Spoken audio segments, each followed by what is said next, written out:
ಯಹ ಸಹೈವ ಸಂಸ್ಥೌ ಮಾರಭೋ ಅಗ್ನಿ ಅಗ್ರವೀರ್ಯಃ ವೃದ್ಧೋ ಗೃಹೀತ್ವಾ ಕೂಲಿಮಶ್ಯಾಸು ರಾಮೋ ವಧಾಯ ಉದ್ಯಚ್ಛನ್ ಕುಶಲಂ ಬಾಹುಶಾಲಿ ಅಥ ಉತ್ತಸ್ಥೌ ಅದು ಉತ್ತಸ್ಥೌ ರೋಹಿಣೇಯಃ ಸಹೈವ ಸಮುತ್ತಸ್ಥೌ ಮಾರಭೋಪಿ ಅಗ್ರವೀರ್ಯಃ ಇಬ್ಬರು ಕೂಡ ಮೇಲೆ ಸರಿಯಾಗಿದ್ದಾರೆ. ಆ ರೀತಿ ಕೃಷ್ಣ ಹಾಕಿದ ಪೆಟ್ಟು ಹಾಗೆ ಎಚ್ಚರ ಬರೋವರೆಗೆ ಅವನಿಗೆ ಎಚ್ಚರ ಬರಬಾರ್ದು. ಆ ರೀತಿ ಮಾಡಿ ತಕ್ಷಣ ಮತ್ತೆ ಇರ್ತಕ್ಕಂಥ ವೃದ್ಧೋ ಗೃಹೀತ್ವಾ ಮೌಲಿಮಶ್ಯಾಸು ರಾಮೋ ವಧಾಯ ಉದ್ಯಚ್ಛನ್ ಕುಶಲಂ ಬಾಹುಶಾಲಿ. ಒಂದೊಂದು ಭಾರಿ ಶಿಶುಗಳು ಅದನ್ನಂತ ನೋಡಿ ಬಿಡಿಸ್ಬಿಟ್ನಲ್ಲ. ಎಷ್ಟು ಸಂಭಾವಿತರಿಗೆಲ್ಲ ಇದಾಗೋದ್ಮೇಲೆ ಭಾರಿ ಅವಮಾನ ಆದಾಗ ಸಿಟ್ಟು ಬಂದ್ಬಿಟ್ಟು ಗೃಹೀತ್ವ ಮೌಲಿಮಶ್ಯಾಸ ಅವನ ಎಲ್ಲ ಅವನ್ನ ಸೋಡಿಸಿ ಅವನ ತಲೆ ಹಿಡಿದು ಮುಸಲ ಅವನಿಗೆ ಹೆಚ್ಚು ಮನೆ ಸನಿಮೆ ಕುಟಿ ಬಿಡಬೇಕು ಅಂತ ಎತ್ತಿದ್ರು. ತಲೆ ಹಿಡಿದು ತಲೆ ಹೊಡೆದು ತಲೆ ಪುಡಿ ಆಗಬೇಕು ಅಂತ ಅವ್ರ ಕಾನ್ಸೆಪ್ಟ್ ಎತ್ತಿದ್ರು. ಬಾಹುಶಾಲಿ ಮುಸಲ ಇದ್ರೆ ಸಾಕು, ಒಳ್ಳೆಯ ಶಕ್ತಿ ಬೇಕಂತೆ. ಒಳ್ಳೆ ಶಕ್ತಿ ಇದೆ ಬಾಹುಶಾಲಿ ಅಂತ ಹೇಳ್ತಾರೆ. ಬಾಹುಶಾಲಿ ಅಂದ್ರೆ ಏನು? ಬಲಾಢ್ಯ ಅಂತ. ಬಲಾಢ್ಯ ಕೆಲವು ಪದಾರ್ಥ ಇರ್ತದೆ ಚಕ್ರ ಎತ್ತಕ್ಕೆ ಆಗ್ಲಿಲ್ವಲ್ಲ, ಅದು ಆಯುಧ ತಗೊಂಡು ಆಯುಧ ಅಪೂರ್ವ ಅದನ್ನು ಹೆಚ್ಚು ಹೊಡಿತಕ್ಕಂಥ ಶಕ್ತಿ ಬೇಕು, ಅದೆಲ್ಲ ಇತ್ತು ಅವರಲ್ಲಿ. ಆ ತಕ್ಷಣ ಏನಾಯ್ತು, ಒಂದು ಅತಿರೇರ ವಾಣಿ ಆಯ್ತು. ಅವ್ರ ಉದ್ದೇಶ ಕೊಂದುಬಿಡಬೇಕು ಅಂತ ತಲೆ ಹೊಡೆದು ಕೊಂದು ಹಾಕ್ಬಿಡೋದು, ತೆಂಗಿನಕಾಯಿ ಹೊಡಿಬೇಕು. ಅಷ್ಟೊತ್ತಿಗೆ ಏನಾಯ್ತು, ಅಥಾಬ್ರವೀತ್ ವಾಯು ಏನಂ ನರಾಮ ತ್ವಯಾ ಶಕ್ಯತೆ ಮಾನಸಃ ಅಯಂ ವೃಥಾ ನಾತೆ ಬಾಹುಬಲಂ ಪ್ರಯೋಜ್ಯಂ ಮೋಹಂತೆ ಯದ್ಬಲಂ ತದ್ವರಸ್ತ್ರಂ. ಅಥ ಅಬ್ರವೀತ್ ವಾಯು ಏನಂ ನಾರಾಮ ತ್ವಯಾ ಹಂತುಂ ಶಕ್ಯತೆ ಮಾನಸಃ ಅಯಂ ವೃಥಾ ನಾತೆ ಬಾಹುಬಲಂ ಪ್ರಯೋಜ್ಯಂ ಅಮೋಘಂ ತೇ ಯತ್ಫಲಂ ತತ್ವದಸ್ತ್ರಂ. ರಾಮ ಅಥ ಅಬ್ರವೀತ್ ಏನಂ ವಾಯು ಏನಂ. ಸಿಂಪಲ್ ವಾಕ್ಯ. ವಾಯು ಅಥ ವಾಯು ಏನಂ ಅಬ್ರವೀತ್. ವಾಯುದೇವರು ಇವರನ್ನು ಕುರಿತು ಹೇಳಿದರು ರಾಮದೇವರು. ಬಲರಾಮ ನಾತ್ವಯಾ ಹಂತುಂ ಶಕ್ಯತೆ ಮಾನಸೋಯಂ ಅಯಂ ಮಾಗಧ ತ್ವಯಾ ಹಂತುಂ ನ ಶಕ್ಯತೆ. ಈ ಜರಾಸಂಧನ ಕೊಲ್ಲಕ್ಕೆ ನಿಮ್ ಕೈಲಾಗೋದಿಲ್ಲ, ತಿಳಿತಾ? ಯಾಕಂದ್ರೆ ಅವ್ರು ಹೊರ ಇರ್ತಾ ಇದ್ರು, ಬಾಳೆ ಫಲಾಟೆ ಇತ್ತ. ಯದಾಸುತಂ ಪುನರುಚ್ಛದ್ಯ ವೃಥಾನತೆ ಬಾಹುಬಲಂ ಪ್ರಯೋಜ್ಯಂ. ಇಷ್ಟೆಲ್ಲ ಕಟ್ಕೊಂಡು ಹೊಡಿತೀಯ, ಅವನು ಸಾಯೋದಿಲ್ಲ. ಅವಾಗೇನಾಗುತ್ತಾಗ ಸಾಯೋದಿಲ್ಲ. ನೀವೇನು ಹೇಳೋದು? ಸತ್ತ ಸಾಯೋದು ಕೇಳಿದ್ರೆ ಇಲ್ಲ. ಅಮೋಘಂತೆ ತದ್ವರಸ್ತ್ರ. ನಿಮ್ಮ ಬಲನೂ ಅಮೋಘ ಅಂತ ಪ್ರಸಿದ್ಧ, ನಿಮ್ಮ ಅಸ್ತ್ರವೂ ಅಮೋಘ ಅಂತ ಪ್ರಸಿದ್ಧ. ಹೊಡೆ ಏನಾಗುತ್ತೆ, ಹೊಡೆದ್ರೆ ಸಾಯೋದಿಲ್ಲ. ಏನ್ ಬರುತ್ತೆ ಈಗ? ಕೆಟ್ಟದ್ದು ಬರುತ್ತೆ. ದೇವ್ರ ಕೈಲಿ ಆಗಿಲ್ಲ ಕೊಲ್ಲಕ್ಕೆ ಅಂತ ಬರುತ್ತೆ. ಜೊತೆಗೆ ಅಸ್ತ್ರನೂ ಎಷ್ಟು ಅಂತ. ಅಸ್ತ್ರನೂ ಅಮೋಘ. ಅಸ್ತ್ರದಿಂದ ಹೊಡೆದ್ರೆ ಸಾಯ್ಬೇಕು, ಸಾಯ್ಲಿಲ್ಲ. ಅಸ್ತ್ರಕ್ಕೆ ಅದ್ರ ಕೆಟ್ಟದ್ದು ಬರುತ್ತೆ. ಬಲರಾಮದೇವರು ಬಲ ಅಮೋಘ, ಅದು ಹೋಯ್ತು. ಅಪಕೀರ್ತಿ ಬರುತ್ತೆ ಇವರಿಗೆ. ಆದ್ರಿಂದ ಅದು ಹೊಡೆಯೋದು ಬೇಡ. ಐದು ಕೈ ಕೊಲ್ಲಕ್ಕಾಗೋದಿಲ್ಲ, ಹೊರ ಇದೆ, ಕೈ ಸಾಯಿಲ್ಲ. ತದ್ವಾದ ಮತ್ತೆ ಯಾರು ಕೊಡ್ಬೇಕಂತ ಅಂದ್ರೆ ಅನ್ಯೋ ಹಂತ ಬಲವಾನಸ್ಯ ತೇಹಿ ಕೃತ್ವಾಯೋ ಬಲಭದ್ರೋ ವಿಮುಚ್ಯ ಜರಾಸುತಂ ಪುನರುಚ್ಛದ್ಯಮಾನಂ ಜಘಾನ ಕೃಷ್ಣೋ ಕಥಯಾ ತ್ವಯೈವ ಅನ್ಯಃ ಹಂತ ಬಲವಾನ್ ಅಸ್ಯ ಚ ಇತಿ ಶ್ರುತ್ವಾ ಯಯೌ ಬಲಭದ್ರಃ ವಿಮುಚ್ಯ ಜರಾಸುತಂ ಪುನಃ ವಿಚ್ಛದ್ಯಮಾನಂ ಜಘಾನ ಕೃಷ್ಣಃ ಕಥಯಾ ಸ್ವಯಾ ಏವ. ಫಸ್ಟ್ ಅವ್ರು ಏನ್ ಮಾಡಿದ್ರು, ಮತ್ತೆ ಜ್ಞಾನಕೊಂಡು ಹೋದ್ರು. ಅನ್ಯೋ ಹಂತ ಬಲವ ಬಲಿಷ್ಠ, ನಿನಗಿಂತ ಬಲಿಷ್ಠ, ಅವನಿಂದ ಸಾಯ್ತಾ ಇದೆ. ಇವಾಗ ಸರಿಯಾಗಿ ಗಮನಿಸು. ನಿನಗಿಂತ ಬಲಿಷ್ಠರಾದ ವ್ಯಕ್ತಿಯಿಂದ ಇವನು ಸಾಯ್ತಾನೆ, ಬೇರೆಯವರು ನಿಮಗೆಲ್ಲ ಸಾಯ್ತ. ಇತಿ ಶ್ರುತ್ವ ಮಾತು ಕೇಳಿದ ತಕ್ಷಣ ಬಲರಾಮರು ಏನ್ ಮಾಡಿದ್ರು, ಬಲಭದ್ರು ಮುಚ್ಚ ಬಿಟ್ಬಿಟ್ಟು ಆ ಕಡೆ ಹೋಗ್ಬಿಟ್ಟು ಏಯೋ. ಇದು ಸ್ವಾರಸ್ಯ ಅಂದ್ರೆ ಎರಡು ವಿಷಯ ಬರುತ್ತೆ. ಭೀಮನಿಗೆ ಭೀಮ ಜರಾಸಂಧನ ಕೊಡೋದು ಎಲ್ಲರಿಗೂ ಗೊತ್ತಿದೆ. ಇವ್ರು ಹೇಳಿದ್ದೇನೆ ನಿಮ್ ಕೈಲಾಗಲ್ಲ, ಇದಕ್ಕಿಂತ ಬಲಾಢ್ಯಕ್ಕೆ ಹೋಗ್ತಾರೆ ಅಂತ ಹೇಳಿದ್ರು. ಭೀಮ ಏನಂತ ಆಯ್ತು ಈಗ, ಬಲರಾಮನಿಂದ ಬಲಾಢ್ಯ. ವಾಯುದೇವರು ಅದ್ರ ಸೇರಿಸಿ ತಾರತಮ್ಯ ಕರೆಕ್ಟ್ ಆಗಿದೆ. ಗೊತ್ತಾಯ್ತಾ? ಈ ಮಾತು ಅರ್ಥ ಮಾಡ್ಕೊಂಡ್ರೆ ಒಂದು ಫಸ್ಟ್ ಉತ್ತರ ಸಿಗುತ್ತೆ.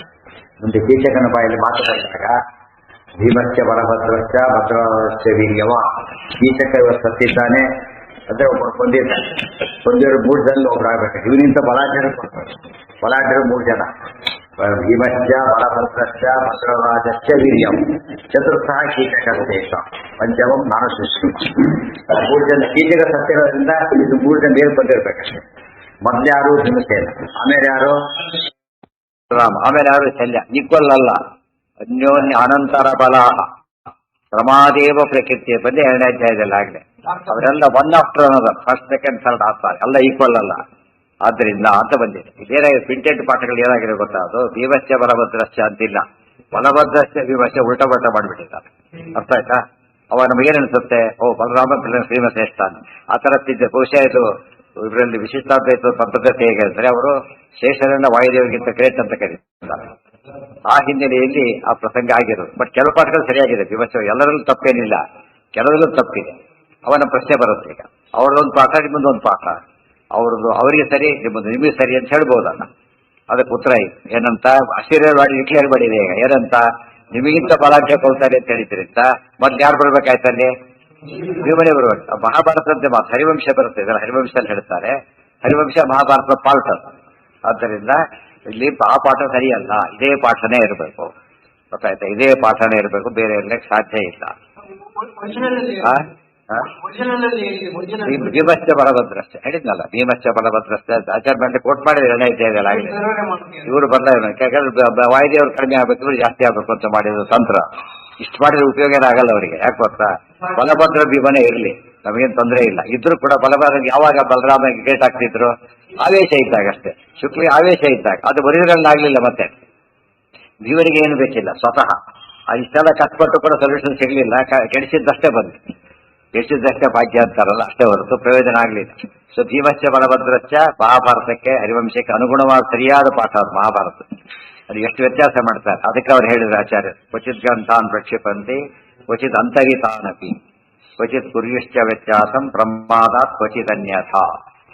ಇದೆಲ್ಲ ನೋಡಿದಾಗ ಇವರು ಎಲ್ಲಿ ಉಪಯೋಗ ಆಗುತ್ತೆ ಗೊತ್ತಾಗುತ್ತೆ. ಈ ಮಾತಿಂದ ಹೋಗಿದ್ರೆ ಒಂದು ರೀತಿ ನಮಗೂ ಅವರು ನಮ್ಮದು ವಾದ ಮಾಡಬಹುದಾಗಿತ್ತು. ಆ ಪ್ರಸಂಗ ಬರಲೇ ಇಲ್ಲ. ಈಗ ಅನ್ಯೋ ಹಂತ ಬಲವಾನ್ ಅಶ್ಯ ಚ ಇತಿ ಶ್ರುತ್ವ ಯಯೌ ಬಲಭದ್ರ ವಿಮುಚ್ಛ ಬಿಟ್ಬಿಟ್ಟು ಹೊರಟೋದ್ರಲ್ಲಿ. ಜಲ ಹೊಡಿಲಕ್ಕೆ ಹೋಗ್ಲಿಲ್ಲ. ಜಲಾಸುತಂ ಪುನರುಚ್ಛದ್ಯಮಾನಂ ಜಘಾನ ಕೃಷ್ಣ ಗದಯ ಶಯೈವ. ಅವ್ರು ಬಿಟ್ಟು ಹೋಗಿದ್ದೋಡು ಏನ್ ತಿಳ್ಕೊಂಡ ಜಲಾಸಂಧ. ತಮಾಷೆ ಅಂದ್ರೆ ಮತ್ತೆ ಜಲಾಸಂಧರಿಗೆ ಕೇಳಿಸಿದೆ, ಜಲಾಸಂಧರಿಗೂ ಕೇಳಿಸಿದ ಮಾತಿದು. ಮುಂದೆ ಬರುತ್ತದ ಕೇಳಿಸುತ್ತೆ, ನಿಮಗೆ ಗೊತ್ತಾಗುತ್ತೆ. ಜಲಾಸಂಧರಿಗೆ ಮಾತು ಕೇಳಿಸ್ತೇವೆ ಅಂದ್ರೆ ಅಚಿರವಾಣಿ ಹೇಗೆ ಹೇಳಿದೆ, ಇಬ್ಬರಿಗೂ ಕೇಳಾಗೆ ಹೇಳಿದರು. ಅದರಿಂದ ಜಲಾಸಂಧನಿಗೆ ಒಂದು ಐಡಿಯಾ ಬರಾಗಾಯ್ತು. ಈಗ ಏನ್ ಐಡಿಯಾ ಬರಾಗಾಯ್ತು, ಅದಕ್ಕೆ ಇವರನ್ನು ಹೊಡಿಲಿಲ್ಲ. ಒಂದು ಕೊಳ್ಳೋರು ಬಿದ್ದೆ ಸಾಯೋದು ಗ್ಯಾರಂಟಿ ಬಲಂటే ಒಪ್ಪಿಕೊಳ್ತಾನೆ. ಅವತ್ತಿಂದ ನೋಡ್ತಾ ಇಮೇಜ್ ಬರುತ್ತದು ಉತ್ತರಾಗ, ಅಂದ್ರೆ ಅವ್ನು ಎಷ್ಟೇ ಭಯಪಟ್ಟಾದ್ರಿಂದ ಅಂತ ಹೇಳಿ. ಅದಕ್ಕೆ ಒಳ್ಳೆ ನಿದರ್ಶನ ಇದು. ಅಂದ್ರೆ ಅಶರೀರವಾಣಿ ಇರೋದು ಕೂಡ ಕನ್ಫರ್ಮ್ ಆಯ್ತು. ಯಾಕೆ ಜಲಾಸಂಧರು ಕ್ರಾಸ್ ರೆಫರೆನ್ಸ್ ಕೊಡ್ತಾರೆ. ಆದ್ರಿಂದ ಅಶರೀರವಾಣಿಯಾಗಿದ್ದು ಸತ್ಯ. ಅದ್ರ ಪ್ರಕಾರ ಬಲರಾಮನಿಗಿಂತ ಭೀಮಸೇನ ಶ್ರೇಷ್ಠ ಅನ್ನೋದು ಅತಿ ಸ್ಪಷ್ಟ. ಏನ ಉಲ್ಲೇಖ ಹೊಡಿಲಕ್ ಬಂದ, ಉದ್ಯಕ್ಷಮ ಯಕ್ಷಮ ಉದ್ಯಕ್ಷ ಹೊಡಿಲಕ್ ಬಂದ. ಯಾರನ್ನ? ಬಲರಾಮದೇವ್. ಎರಡು ಸರಿ, ಎರಡು ಕರೆಕ್ಟ್, ಎರಡು ಸರಿ. ಅವಾಗ ಏನಾಯ್ತು ಬಂದಾಗ ಇಲ್ಲಾಯ್ತದ ಮುಚ್ಚಾವಿಗತ ಜಗಾನ ಕೃಷ್ಣ ಗದಯಾಶಯ. ತಾನು ಗದೆ ತಗೊಂಡು ಹೊಡೆದ ಅವನು, ತಕ್ಷಣ ಮುಚ್ಚ ಬಿದ್ದ. ಮತ್ತೆ ಯಥಾ ಪ್ರಕಾರ ಕೃಷ್ಣ ಸರೀಸ ಹೊಡಿತ, ಬಲರಾಮದೇವಿ ಆಗದೇ ಇದ್ದ ಕೃಷ್ಣ ಸರೀಸ ಮಾಡ್ತಾನ. ಅದರಿಂದ ಇಬ್ರು ಕೂಡ ಸಮ. ಇದು ದಶಾವತಾರದ ಬಲರಾಮದೇವರು ಸೇರ್ಸಕ್ಕೆ ಸಾಧ್ಯ ಇಲ್ಲ ಅಂತ. ಗದಯ ಸ್ವಯೈವ, ತನ್ನ ಗದೆಯಿಂದನೇ ಹೊಡೆದ. ತೇನ ಆಹತಸ್ತ್ರಸ್ತ ಸಮಸ್ತ ಗಾತ್ರ ಪಪಾತ ಮುಚ್ಚಾಭಿಗತ ಸ ರಾಜ ಚಿರಾತ್ ಸಂಜ್ಞಾಂ ಪ್ರಾಪ್ಯ ಚ ಅಂತರ್ಹಿತೋಸೌ ಸಂಪ್ರಾದ್ರವದ್ಭೀತ ಭೀತ ಸಲಜ್ಜ. ತೇನ ಆಹತಃ ಸಸ್ತ ಸಮಸ್ತ ಗಾತ್ರ ಪಪಾತ ಮುಚ್ಚಾಭಿಗತಃ ಸಹ ರಾಜ ಚಿರಾತ್ ಸಂಜ್ಞಾಂ ಪ್ರಾಪ್ಯ ಚ ಅಂತರ್ಹಿತಃ ಅಸೌ ಸಂಪ್ರಾದ್ರವತ್ ಭೀತ ಭೀತಃ ಸಲಜ್ಜ. ತೇನ ಆಹತಃ ಸ್ರಸ್ತ ಸಮಸ್ತ ಗಾತ್ರ, ಅವರಿಂದ ಹೊಡೆಯಲ್ಪಟ್ಟಂತ ಕೃಷ್ಣನ ಗದೆ ಒಂದು ಗದೆಯ ಪೆಟ್ಟಿಗೆ ಸಿಕ್ಕವನೇನಾಯ್ತು. ಈಗ ಗದೆಯ ಹೊಡೆದ ಕೃಷ್ಣ, ಬಹಳ ಸ್ವಾರಸ್ಯ ಇದೆ. ಗದೆಯ ಹೊಡೆದ ತಕ್ಷಣ ಬಿದ್ದವ. ಗದೆ ಅಂದ್ರೆ ವಾಯುದೇವರು, ವಾಯುದೇವರು ಬಿಡ್ತಾರೆ ಅಂತ ಆಯ್ತಾನೆ. ಯಶ ಗದಾ ಪವಮಾನ ಹಿಂದೆ ಹೇಳಿದ್ದಾರೆ. ಗದಾತು ವಾಯು ಬಲ ಸಂವಿಧಾತ್ಮ. ಉತ್ತರ ಅಲ್ಲೇ ಬಂದಿದೆ. ಅಶರೀರವಾಣಿ ಏನ್ ಹೇಳಿ ಸಾಧೆ ಆಯ್ತು. ಹೊಡೆದಿದ್ದ ಕೃಷ್ಣ ಗದೆಯಿಂದ, ಗದೆ ವಾಯುದೇವರು ಬುಚ್ಚ ಬಿದ್ದ. ಆದ್ಮೇಲೆ ಯಾರು ಬಲ ಅಂತಿದ್ರೆ ಈಗ ಗದೆಯ ಪೆಟ್ಟಿ ಬಿದ್ದ. ಇದು ಎರಡು ಮುಸಲ ಗದ ಮುಸರಕ್ಕೇನೂ ಆಗಲ್ಲ ಅಂತ ಹೇಳಿದ. ಗದಕ್ಕೇನಾಯ್ತು ಅಂದ್ರೆ ವಾಯುದೇವರು ಪೆಟ್ಟು ತಿಂತಾನೆ ಅವನು ಅಂತ. ವಾಯುದೇವರು ಹೊಡೆಯೋದು ಇಲ್ಲೇ ಕನ್ಫರ್ಮ್ ಆಯ್ತಾಗಲೇ, ಮುಂದೆ ನಡೆದು ಹೋಯ್ತು ಹಾಗೆ. ಗದಯ ಸ್ವಯೈವ ತೇನ ಆಹತಃ ಸ್ರಸ್ತ ಸಮಸ್ತ ಗಾತ್ರ. ಎಂಥ ಏಟು ಬಿತ್ತು ಕೃಷ್ಣ ಹೊಡೆದಿತ್ತು ಅಂದ್ರೆ ಸ್ರಸ್ತ ಸಮಸ್ತ ಮೈ ತುಂಬಾ ನೋವು ಬಂತು ಅವನಿಗೆ. ಹೊಡೆದೇ ಪೆಟ್ಟಾಗ್ಬೇಕು ಸಾಕು. ಕೃಷ್ಣ ಹೊಡೆದು ಹೇಗಿತ್ತು ಏಟು ಅಂತ ಕೇಳಿದ್ರೆ ಮೈ ತುಂಬಾ ಏಟು ಬಿತ್ತು, ಮೈಯೆಲ್ಲ ನಡಿಗೋಯ್ತು, ಸ್ರಸ್ತ ಸಂಪೂರ್ಣವಾಗಿ ಕುಗ್ಗಿ ಹೋದ ಅಂತ ಏಟು ಬಿತ್ತು. ಗದೆಯಿಂದ ಎಂಟೈರ್ ಹೊಡೆಯೋದಿಲ್ಲ, ಎಲ್ಲಿ ಹೊಡಿತಾರೆ? ಒಂದು ಯಾವುದೋ ಒಂದು ಜಾಗಕ್ಕೆ ಹೊಡೆದ್ರೆ ಅದು ಮುರಿಬೇಕು, ಹೊಡಿಬೇಕು, ಏನಾದ್ರು ಒಂದು ಆಗಬೇಕು. ಇಡೀ ಬಾಡಿ ಎಫೆಕ್ಟ್ ಆಯ್ತು. ಅದು ಕೃಷ್ಣನ ಪೆಟ್ಟು ಹೇಗಿತ್ತು, ಕರೆಂಟ್ ಒಂದ್ ಕಡೆ ಹೊಡೆಯುತ್ತೆ, ಅಲ್ಲೊಂದೇ ಸೊಡದಲ್ಲಿ ಏನ್ ಮಾಡುತ್ತದ ಎಂಟೈರ್ ಬಾಡಿ ಕವರ್ ಮಾಡೋದು. ಒಂದ್ ಕಡೆ ಮುಟ್ಟುತ್ತೆ ಅಷ್ಟೇ, ಅದು ಟಚ್ ಆದ ಎಂಟೈರ್ ಬಾಡಿ ಹೋಗೋ ಹಾಗೆ ಕೃಷ್ಣನ ಪೆಟ್ಟು ಹೇಗಿತ್ತು ಅಂದ್ರೆ ಎಂಟೈರ್ ದೇಹನ ನುಜ್ಜುಗುಜ್ಜು ಮಾಡಾಗಿತ್ತು. ಪಪಾತ ಬಿದ್ದ, ಸುಮ್ಮನೆ ಬೀಳಲಿಲ್ಲ, ಮೂರ್ಛಾಭಿಗತಃ ಮೂರ್ಛೆಗೆ ಒಳಗಾಗಿ ಬಿದ್ದ. ಸಹ ರಾಜ ಚಿರಾತ್ ಸಂಜ್ಞಾಂ ಪ್ರಾಪ್ತ, ಬೇಗ ಎಚ್ಚರನಾಗಿ ಎಷ್ಟೋತು ಬಿದ್ದಿದ್ದ ಹಾಗೇನೆ. ಅಂತರ್ಹಿತೋಸೌ ಸಂಪ್ರಾದ್ರವತ್ ಭೀತ ಭೀತ ಸ್ಥಲಜ್ಯ. ಆಮೇಲೆ ಇನ್ನು ಬಿಡಿದ್ರೆ ಭಾರಿ ಕಷ್ಟ ಅಂತ ಓಡೋಗ್ಬಿಟ್ಟ ಅಲ್ಲಿಂದ. ಎಲ್ಲಿಗೆ? ಸಂಪ್ರಾದ್ರವತ್. ಪ್ರಾದ್ರವತ್ ಸಂಪ್ರಾದ್ರವತ್ ಸಿಕ್ಕಾಬಿಡಿ ಜೋರಾಗಿ ಓಡಿದ. ಪತ್ತೆ ಹಿಡಿದೋಡ್ರೆ ಕಷ್ಟ ಅಂತ ಹೇಳಿ ಸಂಪ್ರಾದ್ರವತ್ ಜೋರಾಗಿ ಓಡಿದ. ಹೆಚ್ಚು ಮಂದಿ ಭೀತ ಭೀತ, ಭಯ ಭಯ ಭಯ ಭಯ, ಅಷ್ಟು ಅಂದ್ರೆ ಅಷ್ಟು ಬರೀ ಭಯ ಅಂತ ಆಗಲಿ, ಭಯ ಭಾರಿ ಭಯ ಆಗಿಬಿಟ್ಟಿದೆ ಅವನಿಗೆ. ಸಲಜ್ಜ ನಾಚಿಕೆ ತಲೆ ತಗ್ಗಿಸಿಬಿಟ್ಟು ಪ್ರತಿ ಸರ್ತಿ ಏರ್ತಿದ್ದಾರೆ ಮತ್ತೆ ಬರ್ತಾನೆ, ಏರ್ತಿದ್ದಾರೆ ಮತ್ತೆ ಬರ್ತಾನೆ, ಇದ್ದ ಏರ್ತಿಂದ ಹೊರಟ. ಸಲಜ್ಜ ಭೀತ ಸಂಪ್ರಾದ್ರವತ್ ಒಂದು ಸಾಕು, ಭೀತ ಭೀತ ಸಾಕು, ಸಲಜ್ಜ ಸಾಕು, ಅಂತರ್ಗಿತ ಇಷ್ಟೆಲ್ಲ ಪೆಟ್ಟನ್ನು ತಿಂದು ಕೃಷ್ಣನ ಒಂದೇಟಿಗೆ ಆ ಟೇಳಿ ತಿಂದು ಓಡಿದ ಜರಾಸಂಧ. ಅಂದ್ರೆ ಜರಾಸಂಧನ ಡಿಫೀಟು ಎವ್ರಿ ಟೈಮ್ ಏನಾಗ್ತಾ ಇತ್ತು, ಸೈನ್ಯ ಎಂಟೈರ ಹೋಗ್ಬಿಡ್ತಾ ಇತ್ತು. ಇವನು ಉಳಿದವರೆಲ್ಲ ಉಳಿದಿದ್ದೇ ಸಾಕು, ಬದುಕಿದ್ದೇ ಸಾಕಪ್ಪ ಅಂತ ಬರ್ತಿದ್ರು, ಮೈಯೆಲ್ಲ ಗಾಯ ಮಾಡ್ಕೊಂಡು. ಇಷ್ಟಾರು ಬುದ್ಧಿ ಬಂದಿಲ್ಲ ಅಂದ್ರೆ ಏನಂತಾರೆ, ತಥಾಗ್ರಹೋ ಮಹಾಮೋಹ. ಎಷ್ಟಾದ್ರೂ ತಾವು ಬಿಡೋದಿಲ್ಲ ದ್ವೇಷ ಅಂದ್ರೆ ಸ್ವರೂಪದಲ್ಲೇ ದ್ವೇಷಿಗಳು. ಉಳಿದವ್ರಿಗೆ ಯಾರು ಒಂದೆರಡು ಪೆಟ್ಟು ಬಿದ್ದರೆ ಸಾಕು, ಸರಿ ಹೋಗ್ಬಿಡ್ತಾರೆ. ಸಂಪ್ರಾದ್ರವ ಭೀತ ಭೀತ ಬಯಸ್ಕೊಳ್ಳೋರಾಗಿ ಒಂದ್ಸತ್ ಬಯಸ್ಕೊಂಡ ಮೇಲೆ ಸರಿಯಾಗಿ ಗಲಾಟೆ ಮತ್ತೆ ಬಯಸ್ಕೊಳಕ್ ಹೋಗೋದಿಲ್ಲ. ಯಾತಕ್ಕೆ? ಇಲ್ಲ ಎರಡು ತಂಟೆಗೆ ಹೋಗೋದಿಲ್ಲ, ಇಲ್ಲ ಸರಿಯಾಗಿ ಮಾಡ್ತೀವಿ, ಎರಡೇ, ಬೇರೆ ದಾರಿ ಇಲ್ಲ. ಮತ್ತೆ ಮತ್ತೆ ಬಯಸಿ ಏನಾದ್ರು ಈಗ ಸ್ವರೂಪನೇ ಆಗ್ತಾ ಉಂಟು. ಹಾಗೆ ಮಾಡ್ಕೊಳಕ್ ಹೋಗ್ಬಾರ್ದು ಯಾವಾಗಲೂ ಕೂಡ. ಆದಷ್ಟು ಏನ್ ಮಾಡಬೇಕು, ಬಯಸ್ಕೊಳ್ಳೋದು ಮತ್ತೆ ಮತ್ತೆ ಬಯಸ್ಕೊಳ್ಳೋದು, ಮತ್ತೆ ಬಳಸ್ಕೊಳ್ಳೋದು ಭಾರಿ ತಪ್ಪದು. ಮತ್ತೆ ಮತ್ತೆ ಉಚ್ಚಾಬಟ್ಟೆ ಹೊಡಿಸ್ಕೊಂಡು ಅವನಿಗೆ ಬುದ್ಧಿ ಬರೋದಿಲ್ಲ ಅಂದ್ರೆ ಅವನ ಸ್ವರೂಪದಲ್ಲೇ ಯೋಗ್ಯತೆ ಇಲ್ಲ.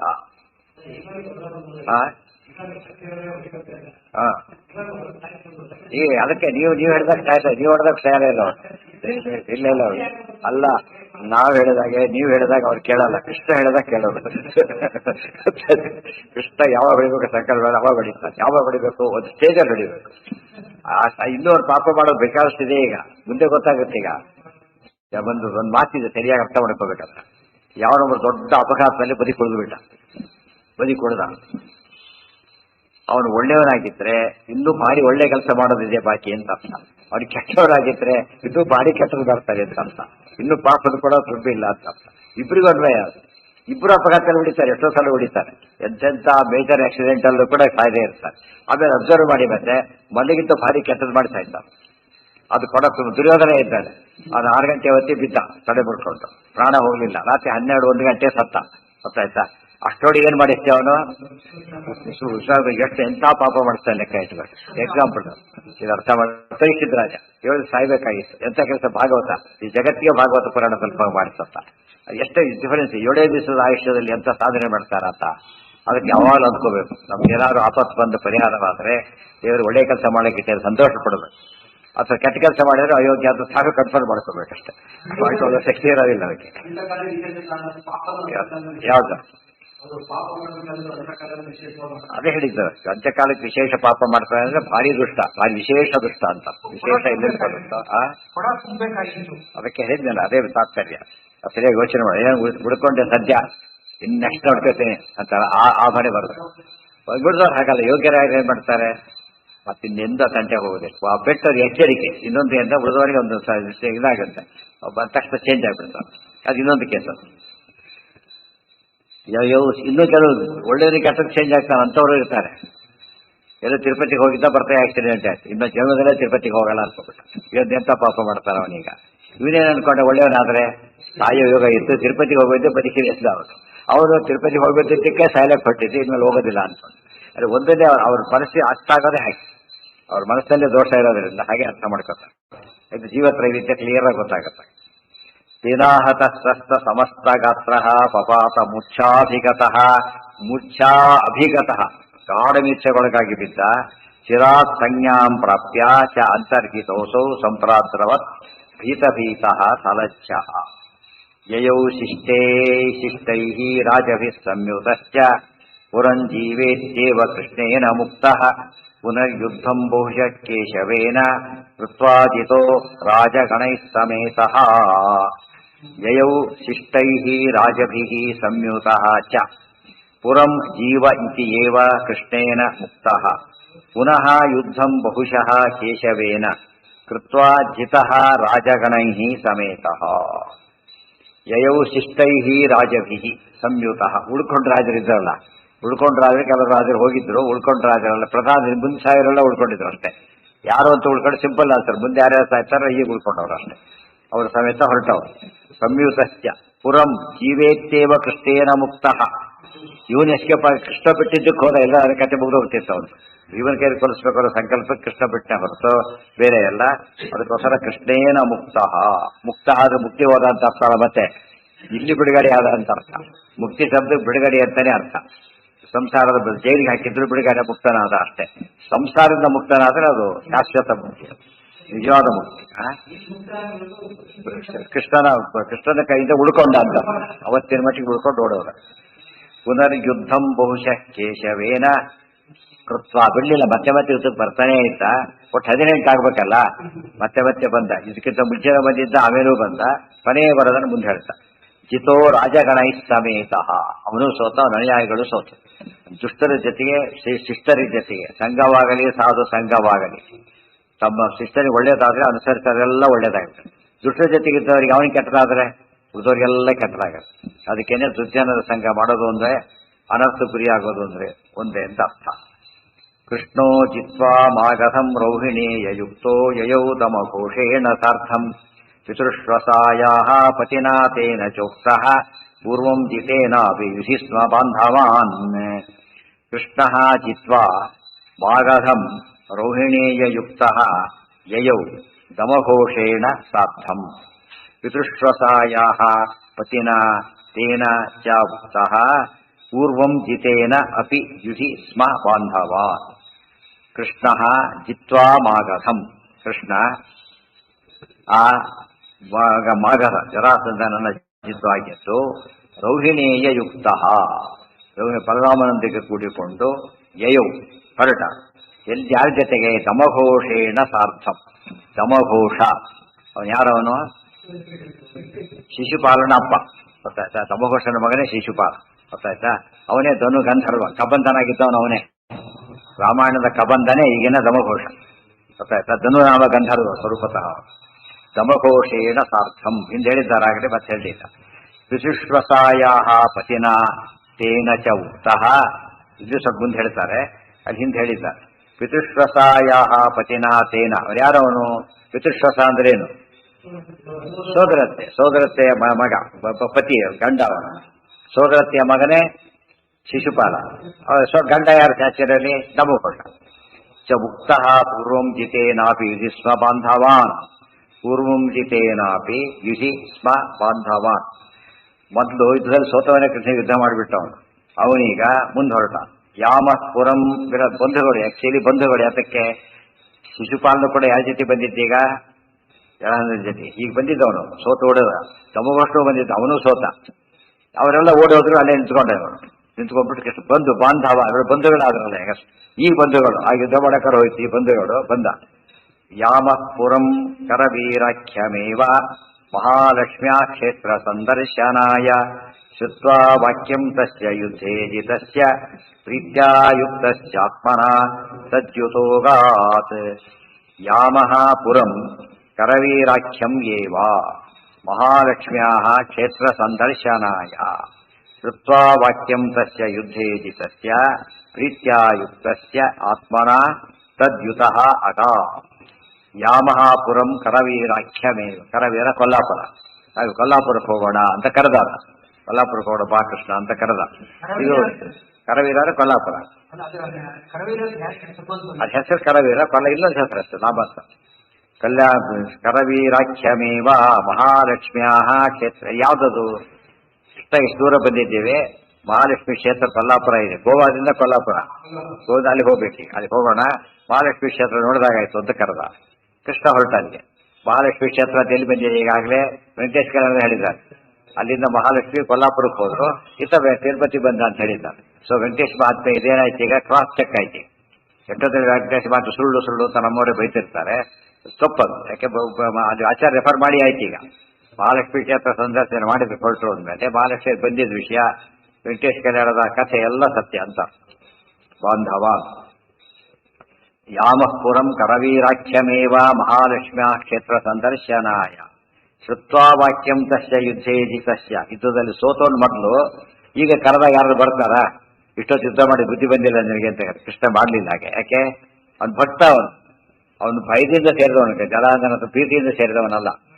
ಆದ್ರಿಂದಾನೆ ಪ್ರೀತ್ಯಾಯುಕ್ತ ಪ್ರೀತ್ಯಾಯುಕ್ತಶ್ಚ. ಅವನು ಸುಮ್ಮನೆ ಕರೆದಿದ್ದಲ್ಲ, ಭಕ್ತಿಯಿಂದನೇ ಕರೆದ. ಜರಾಸಂಧನ ಜೊತೆಗೆ ಹೋಗಿದ್ದು ಭಯದಿಂದ, ಕೃಷ್ಣನ ಹತ್ರ ಬಂದಿದ್ದು ಭಕ್ತಿಯಿಂದ. ಎಷ್ಟು ಡಿಫರೆನ್ಸ್ ಇದೆ. ಆತ್ಮನ ತದ್ಯೂತ ಹೋಗ, ಆಯ್ತು ಹೋಗೋಣ ನಡಿ ಅಂತ ಹೊರಟ. ಸಾಮಾನ್ಯ ಏನಂತ ಕೇಳಿದ್ರೆ, ಜೊತೆಗೆ ಯುದ್ಧಕ್ಕೆ ಬಂದೈತಿ, ಯುದ್ಧದಲ್ಲಿ ಸೋತೈತಿ, ಈಗ ಕರಿತಾ ಇದ್ದಿ ನಮ್ಮನ್ನ, ಗೊತ್ತಾಯ್ತಾ? ಏನೋ ಪ್ಲಾನ್ ಮಾಡಿರ್ಬೇಕು ನೀನು ಅಂತೇಳಿ ಬರೋದಿಲ್ಲ ಅಂತಾನೆ ಹೇಳೋದು. ಇಂಥ ಪ್ರಸಂಗ ಬಂದ್ರೆ ಶತ್ರುನ ಮನೆಗೆ ಹೋಗ್ತಾರೆ ಸಾಮಾನ್ಯವಾಗಿ. ಹೋದ್ರು ಜನ ಎಂತ ಬುದ್ಧಿ ಬೇಡವಾ? ಅಷ್ಟು ಸೋತು ಅಂತರ್ಜಾತಿ ಯುದ್ಧಕ್ಕೆ ಹೋಗಿ ಹೇಳ್ತಾರೆ, ಅಡ್ವೈಸ್ ಮಾಡ್ತಾರೋ ಇಲ್ಲ. ಕೃಷ್ಣ ಹೊರಟ. ಕೃಷ್ಣ ಸರ್ವಜ್ಞ, ಅವನೇನು ದುಷ್ಟನಲ್ಲ, ಪ್ರೀತಿಯಿಂದನೇ ಕರೀತಾ ಇದ್ದಾನೆ. ಅವ್ರು ಕೈ ಕೊಟ್ಟರೆ ಯೋಚನೆ ಇಲ್ಲ ಕೃಷ್ಣನಿಗೆ, ಯಾರೇನ್ ಮಾಡಿ ಯೋಚನೆ ಇಲ್ಲ ಅಂತಾಗಿನೇ ತೋರಿಸ್ತಾ ಇದ್ದಾನೆ. ಭಕ್ತಿ ಇದ್ದ ಸ್ವಲ್ಪ ಮೊದಲೇ ಜಗಳ ಆಡಿದ ಜೊತೆಗೆ, ಯುದ್ಧಕ್ಕೆ ಬಂದವನ ಜೊತೆಗೆ, ತನ್ನ ಬೋಯೋನ ಅಪ್ಪ ಜೊತೆಗೆ ಇಷ್ಟಾದ ಕೃಷ್ಣ ಏನ್ ಮಾಡದ? ಹೊರಟ. ಪಾಪ ಕರ್ಮವ ಸಹಿಸುವರೆ ಶ್ರೀಪತಿಗೆ ತವರಾದ ದಿವಿಜರನು ಈ ಪಯೋಜ ಭವಾಂಡದೊಳಗೆ ಅವಲ್ಲಿ ನಾಕಾನೆ. ಸೇಮ್ ಡೇ ಅವತ್ತು ಯುದ್ಧದಲ್ಲಿ ಎದುರಿಸಿ ಸೋತವನು ಕರೆದಾಗ ಸಿಕ್ಕರೆ ಉಳಿದವ್ರು ಬಿದ್ದೆ ಅಂತ ಹೊಡೆದಾಕ್ಬಿಡ್ತಾರೆ ಅಷ್ಟೇ ಹೊರತು ಅವ್ನ ಮಾತು ಕೇಳಿ ಹೋಗ್ತಾರೆ ಯಾರು? ಕೃಷ್ಣ ಹೋದಾದ್ರೆ ಏನರ್ಥ? ಸರ್ವಜ್ಞ, ಅಷ್ಟೇ ಕರುಣ. ಅವ್ನ ಮಾತಿಗೆ ಆಯ್ತು ಅಂತ ಹೊರಟ ಕೃಷ್ಣ. ಏನ ಗೋವಿಂದ, ಸರಿ ಇದನ್ನ ಪಾಠ ಹಾಕಿದಾರೆ, ಪಾಠ ಇದೆ. ಆದ್ರೆ ಇಲ್ಲಿ ಬೇಕಾದ್ದೇನೀಗ ಪ್ರೀತಿ ಎಂಬ ಪದ ಸರಿ ಹೋಗುತ್ತೆ. ಯಾಕೆ? ಪ್ರೀತಿಯಿಂದ ಕರೆದವ. ಪ್ರೀತಿ ಅಲ್ಲಿಗೆ ಹೋಗ್ಬೇಕು. ಜನ ಅಂದ್ರೆ ಅದೇ ಇದೆ ಕೆಳಗೆ, ಅದೇ ಹೇಳ್ತಾರೆ ನಾನು. ಪ್ರೀತ್ಯ ಅಂತ ಮೇಲಿದೆ, ಸರಿಯಾಗಿದೆ. ಪ್ರೀತಿಯಿಂದ ಕರೆದ ಕೃಷ್ಣ ಹೊರಟ, ಅದು ಸರಿ ಆಗ್ತದ. ಭೀತ್ಯ ಆದ್ರೆ ಸರಿಯಾಗಿ ಬಗ್ಗೆ ಜರಾನ ಜೊತೆಗೆ ಹೋಗಿದ್ದು ಭೀತಿಯಿಂದ, ಕೃಷ್ಣದ ಪ್ರೀತಿಯಿಂದ. ಸೊ ಪ್ರೀತಿನೇ ಸರಿ ಇದೆ, ಗೊತ್ತಾಯ್ತಾ? ಎರಡು ಪಾಠಗಳಿದ್ದಾಕು. ಭೀತಿ ಅಂತಿದ್ರೆ ನಾವು ಹೊಂದಿಸ್ಬೇಕು, ಕಷ್ಟಪಟ್ಟು ಬಿಡಬಾರ್ದು, ಹೊಂದಿಸ್ಬೇಕು. ಇದು ಡೈರೆಕ್ಟ್, ಗೊತ್ತಾಯ್ತಾ? ಯಾವ ಪಾಠದಿಂದ ಅರ್ಥ ಜಾಸ್ತಿ ಬರುತ್ತೆ ಆ ಪಾಠ ಇಟ್ಕೋಬೇಕು, ಗೊತ್ತಾಯ್ತಾ? ಅರ್ಥ ವೃದ್ಧಿ ಆಗ್ಬೇಕು. ಆ ಪಾಠ ಇನ್ವೆಸ್ಟ್ ಮಾಡ್ಬೇಕಾದ್ರೆ ಎಲ್ಲಿ ಮಾಡ್ತಾರೆ ಸಾಮಾನ್ಯ? ಸ್ವಲ್ಪ ಜಾಸ್ತಿ ಇಂಟ್ರೆಸ್ಟ್ ಬರುತ್ತೆ. ಅದಕ್ಕೆ ಅರ್ಥ ಜಾಸ್ತಿ ಬಂದ್ರೆ ಆ ಪದಕ್ಕೆ ಸಾರ್ಥಕ್ಯ. ದೊಡ್ಡವ್ರ ಬಗ್ಗೆ ಹೇಳ್ಬೇಕಾದ್ರೆ ಯಾವಾಗಲೂ ಅರ್ಥ ಜಾಸ್ತಿ ಬರಾಗಿರ್ತದೆ. ಚಿಕ್ಕವ್ರ ಬಗ್ಗೆ ಹೇಳ್ಬೇಕಾದ್ರೆ ಅರ್ಥ ಕಡಿಮೆ ಮಾಡ್ಬೇಕಾದ್ರೆ. ಇವನೇನು ಕುಬೇರ ಅಂದ್ರೆ ಸೂರ್ಯವಂತ ಅಂತ ಅಷ್ಟೇ ಅರ್ಥ. ದೇವರು ಕುಬೇರ ಅಂದ್ರೆ ಎಲ್ಲಿ ಕುಬೇರ, ಇಲ್ಲಿ ದೇವರಿಗೆ ಬಂತೆ. ಭಾರಿ ಜಾಸ್ತಿ ಮಾಡ್ಬೇಕಾದ್ರೆ ಇಂಥ ಕೋಟಿ ಕೋಟಿ ಅನಂತ ಕುಬೇರ ಆದ್ರೂ ಕೂಡ ದೇವರಿಗೆ ಸಮಾನ ಆಗೋದಿಲ್ಲ. ಯಾವಾಗ ಅರ್ಥ ಮಾಡೋ ಕ್ರಮ ಅದು. ಯಾರ ಬಗ್ಗೆ ಮಾತಾಡ್ತೀವಿ ಅನ್ನೋದ್ರ ಮೇಲೆ ಅದನ್ನ ನಾವು ಅರ್ಥ ಹೆಚ್ಚು ಮಾಡಬೇಕು ಕಡಿಮೆ ಮಾಡಬೇಕು ತೀರ್ಮಾನ ಮಾಡೋದು. ಇವ್ರೇನ್ ಮಾಡ್ತಾರೆ? ಸಾಮಾನ್ಯ ಕವಿಗಳ ಮಾತಿಗೆ ದೊಡ್ಡ ದೊಡ್ಡ ಅರ್ಥ ಮಾಡ್ತಾರೆ. ಆಚಾರ್ಯ ಮಾತನ್ನು ಓದೋದೇ ಇಲ್ಲ, ಓದಿದ್ರೆ ಕಡಿಮೆ ಅರ್ಥ ಮಾಡ್ಬೋದು. ಬಹಳ ತಪ್ಪು, ಅದು ದೊಡ್ಡ ಅವಮಾನ ಮಾಡದಾಗ ಲೆಕ್ಕ. ಅವರಿಗೇನೋ ನಷ್ಟ ಇಲ್ಲ, ಲೋಕಕ್ಕೆ ಭಾರಿ ನಷ್ಟ. ಅವರಿಗಂತೂ ಮಾಡೋರಿಗಂತೂ ಭಾರಿ ಪಾಪ. ಯಾರಿಗೆ ಭಕ್ತ ಇಲ್ಲೇ ಹೇಳ್ತಾರೆ ನೋಡಿ, ಬಂದು ಇಮ್ಮಿಡಿಯೇಟ್ ಅದೇ ವಾಕ್ಯನೇ. ಈಗ ಗಂಧರ್ವೋಸೌ ಧನು ನಾಮಾನರೋಭೂತ್ ತಸ್ಮಾತ್ ಕೃಷ್ಣೇ ಭಕ್ತಿಮಾನ್ ಚಾತ ರಾಜ ಪುರಂ ಪ್ರಾಪ್ತಾನ್ ಸ ವಿಜ್ಞಾಯ ಪಾಪ ಶೃಗಾಲಾಖ್ಯೋ ವಾಸುದೇವ ಕೃಧಾಘಾತ್. ಅವನು ಯಾರು? ಮೂಲತಃ ಗಂಧರ್ವ ಅಸೌ ಧನುನಾಮ. ಅದೇ ಕಬಂಧನೆ ಧನುಗಂಧರ್ವ. ಅಲ್ಲಿ ತ್ರೇತಾಯುಗದಲ್ಲಿ ರಾಮಾವತಾರಕ್ಕೆ ಹಾಗಿದ್ದ, ಕೃಷ್ಣಾವತಾರ ಕಾಲಕ್ಕೆ ಇಲ್ಲಿ ಬಂದ. ಅಲ್ಲಿ ಒಬ್ಬ ರಾಕ್ಷಸನಾಗಿದ್ದ ಅವನು. ಇಲ್ಲಿ ಕೃಷ್ಣನ ಬಂಧುವಾಗಿ ಬಂದ, ಹತ್ತಿರದ ಬಂಧುವಾಗಿ ಬಂದ. ಇನ್ನೂ ಹತ್ತಿರ ಆದ ಕೃಷ್ಣನ ಹತ್ರ. ಅದರಿಂದ ಅಲ್ಲಿ ಕೃಷ್ಣ ಕಬಂಧನಾಗಿದ್ದಾಗ ಕೃಷ್ಣ ಏನ್ ಮಾಡಿದ್ದ? ರಾಮ ಕೃಷ್ಣ ಇಬ್ರು ಕೂಡ, ಇಲ್ಲಿ ಬಲರಾಮ ಕೃಷ್ಣ, ಅಲ್ಲಿ ಲಕ್ಷ್ಮಣ ರಾಮ ಇಬ್ರು ಏನ್ ಮಾಡಿದ್ರು? ಒಂದು ಕೈ ರಾಮ ಕತ್ತರಿಸಿದ, ಒಂದು ಕೈ ಲಕ್ಷ್ಮಣ ಕತ್ತರಿಸಿದ. ಇಬ್ಬರು ಕೂಡ ಹಿಡ್ಕೊಂಡ್ಬಿಟ್ಟಿದ್ದ ಅವಾಗ, ಗೊತ್ತಾಯ್ತಾ? ಇಬ್ಬರು ಕೈ ಕತ್ತರಿಸಿದ್ರು. ಆಗ ಅವನಿಗೆ ಜ್ಞಾನೋದಯ ಆಯ್ತು. ತಕ್ಷಣ ಅವನ ದೇಹ ಬಿಟ್ಟ, ಮೇಲಕ್ಕೆ ಹೊರಟ, ಸ್ತೋತ್ರ ಮಾಡಿ ಹೇಳಿದ್ರು, ನಾನು ಬುದ್ಧ ಶಾಪ ಮೋಚನೆ ಆಯ್ತು ನನಗೆ, ನಮೋ ನಮ ಅಂತ ಹೇಳಿ ಒಂದು ಹೊರಟಿದ್ದ.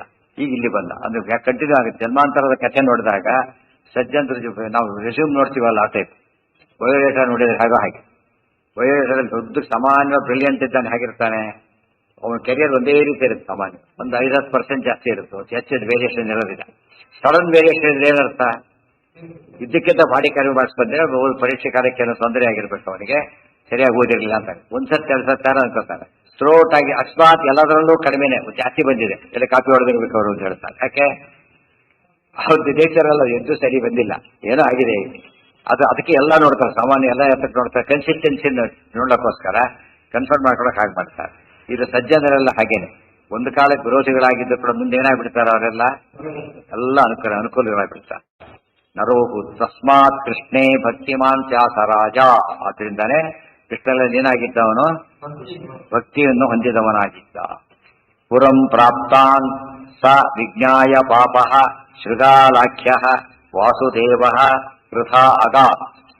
ಪುರಂ ಪ್ರಾಪ್ತಾನ್ ಅದಕ್ಕೆ ಭಕ್ತಿ ಆಯ್ತು ನೋಡಿ. ಈಗ ಪ್ರೀತ್ಯ ಸರಿಗೆ ಹೋಗುತ್ತೆ, ಭಕ್ತಿಮಾನ್ ಚಾತ ಅಂತ ಹೇಳಿದ್ರಲ್ಲ, ಪ್ರೀತ್ಯ ಅಂಬುದು ಕರೆಕ್ಟ್ ಆಯ್ತು. ಮೊದಲು ಯುದ್ಧ ಮಾಡಿದವನು ಈಗ ಕರೀತಾನೆ ಪ್ರೀತಿಯಿಂದ, ಭಕ್ತಿ ಆಗ್ಲಿಕ್ಕೆ ಅದೇ ಕಾರಣ. ಅಲ್ಲಿ ಭೀತಿಯಿಂದ ಕಾರಣ ಕೊಡಬೇಕಾಗಿಲ್ಲ, ಭಯನಾದ ನ್ಯಾಚುರಲ್, ಅದೇನು ಎಕ್ಸ್ಪ್ಲೇನ್ ಮಾಡಬೇಕಾಗಿಲ್ಲ.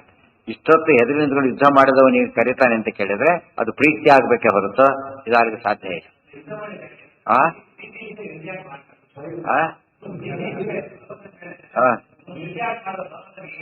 ಅಲ್ಲ, ಈಗ ಭೀತಿ ಇದ್ರೆ ಕರೆಯಕ್ಕೆ ಹೋಗೋದಿಲ್ಲ. ಈಗ ಅವ್ನು ಜರಾಸಂಧದಲ್ಲಿ ಓಡಿ ಬಿಡ್ತಿದ್ದ ಅಷ್ಟೇ. ಕೃಷ್ಣನಿಂದ ಭಯ ಆದಾಗ ಕೃಷ್ಣನ ಆಪೋಸಿಟ್ ಯಾರು, ಜರಾಸಂಧ. ಯಾವ್ದು ಸೆಕ್ಯೂರಿಟಿ ಎಲ್ಲಿ ಹುಡುಕ್ತಾರೆ, ಆಪೋಸಿಟ್ ಹತ್ರ ಅಲ್ಲಿ ಹೋಗ್ತಾ ಇದ್ದ. ಅಲ್ಲಿ ಹೋಗ್ಲಿ ಹುಡ್ಕೊಂಡ ಅಂದ್ರೆ ಭಕ್ತಿ ಇತ್ತ ಅರ್ಥ ಅವರಿಗೆ. ಈ ಭಯ ಅಂದ್ರೆ ಈ ಭಯ ಅಲ್ಲ. ಭಯ ಅಂತಿದ್ದಾಗ ಏನ್ ಮಾಡ್ಬೇಕಂದ್ರೆ ಕೃಷ್ಣನ ಸೋತಿದ್ದ, ಅದಕ್ಕೆ ಭಯ ಆಯ್ತು, ಸಮಾಧಾನ ಮಾಡಕ್ಕಾಗಲ್ಲ ಅಂತ ಆಗತ್ತೆ. ಅದು ರೌಂಡ್ ಅಬೌಟ್ ಅರ್ಥ ಆಗತ್ತೆ, ಇದು ನೇರ ಅರ್ಥ. ಪುರಂ ಅದಕ್ಕೆ ಆಚಾರ ಕಾರಣ ಕೊಟ್ಟರು, ಕಾರಣ ಕೊಡ್ಬೇಕಾಗ್ತಿದ್ದಿಲ್ಲ. ಹಾಗಿದ್ರೆ ಅರ್ಥ ಮಾಡಿ ಸಪೋರ್ಟ್ ಮಾಡ್ಬೋದು ನಾವು, ಬಟ್ ಈ ಆಚಾರ ಕೊಟ್ಟ ಕಾರಣ ರಿಲೆವೆಂಟ್ ಆಗ್ತಿದ್ದಿಲ್ಲ. ಈ ಕಾರಣ ಹೊಂದಬೇಕಾದ್ರೆ ಪ್ರೀತ್ಯ ಇದ್ರೆ ಕರೆಕ್ಟ್ ಆಗಿ ಹೊಂದು. ವಾಸುದೇವ ಕೃತಾಗಾತ್ ಸೂರ್ಯ ಪ್ರದತ್ತಂ ರಥಮಾರುಹ್ಯ ದಿವ್ಯಂ. ಹಾಗಾಯ್ತು. ಪುರಂ ಕೊಲ್ಲಾಪುರಕ್ಕೆ ಹೊರಟ್ರಿ. ಈಗ ಪುರಂ ಪ್ರಾಪ್ತಾನ್ ತಾನ್ ಸ ವಿಜ್ಞಾಯ ಪಾಪ. ಕೊಲ್ಲಾಪುರಕ್ಕೆ ಕೃಷ್ಣ ಬಂದಿದ್ದು ಗೊತ್ತಾಯ್ತು. ರಾಜ ಯಾರೀಗ, ಶೃಗಾಲ ವಾಸುದೇವ. ಶೃಗಾಲ ವಾಸುದೇವ, ಅವನು ಪೌಂಡ್ರಕ ವಾಸುದೇವ, ಶೃಗಾಲ ವಾಸುದೇವ. ಹಿಂದೆ ಹೇಳಿದ್ದಾನೆ. ಏನಂತ ಹೇಳಿದ್ರು, ವಸುದೇವ ದೇವಿಕರ ಮದುವೆ ಆಗಿದ್ದ ಮುಂಚಿತವಾಗಿ ಇಬ್ಬರನ್ನ ಮದುವೆ ಆಗಿದ್ದ.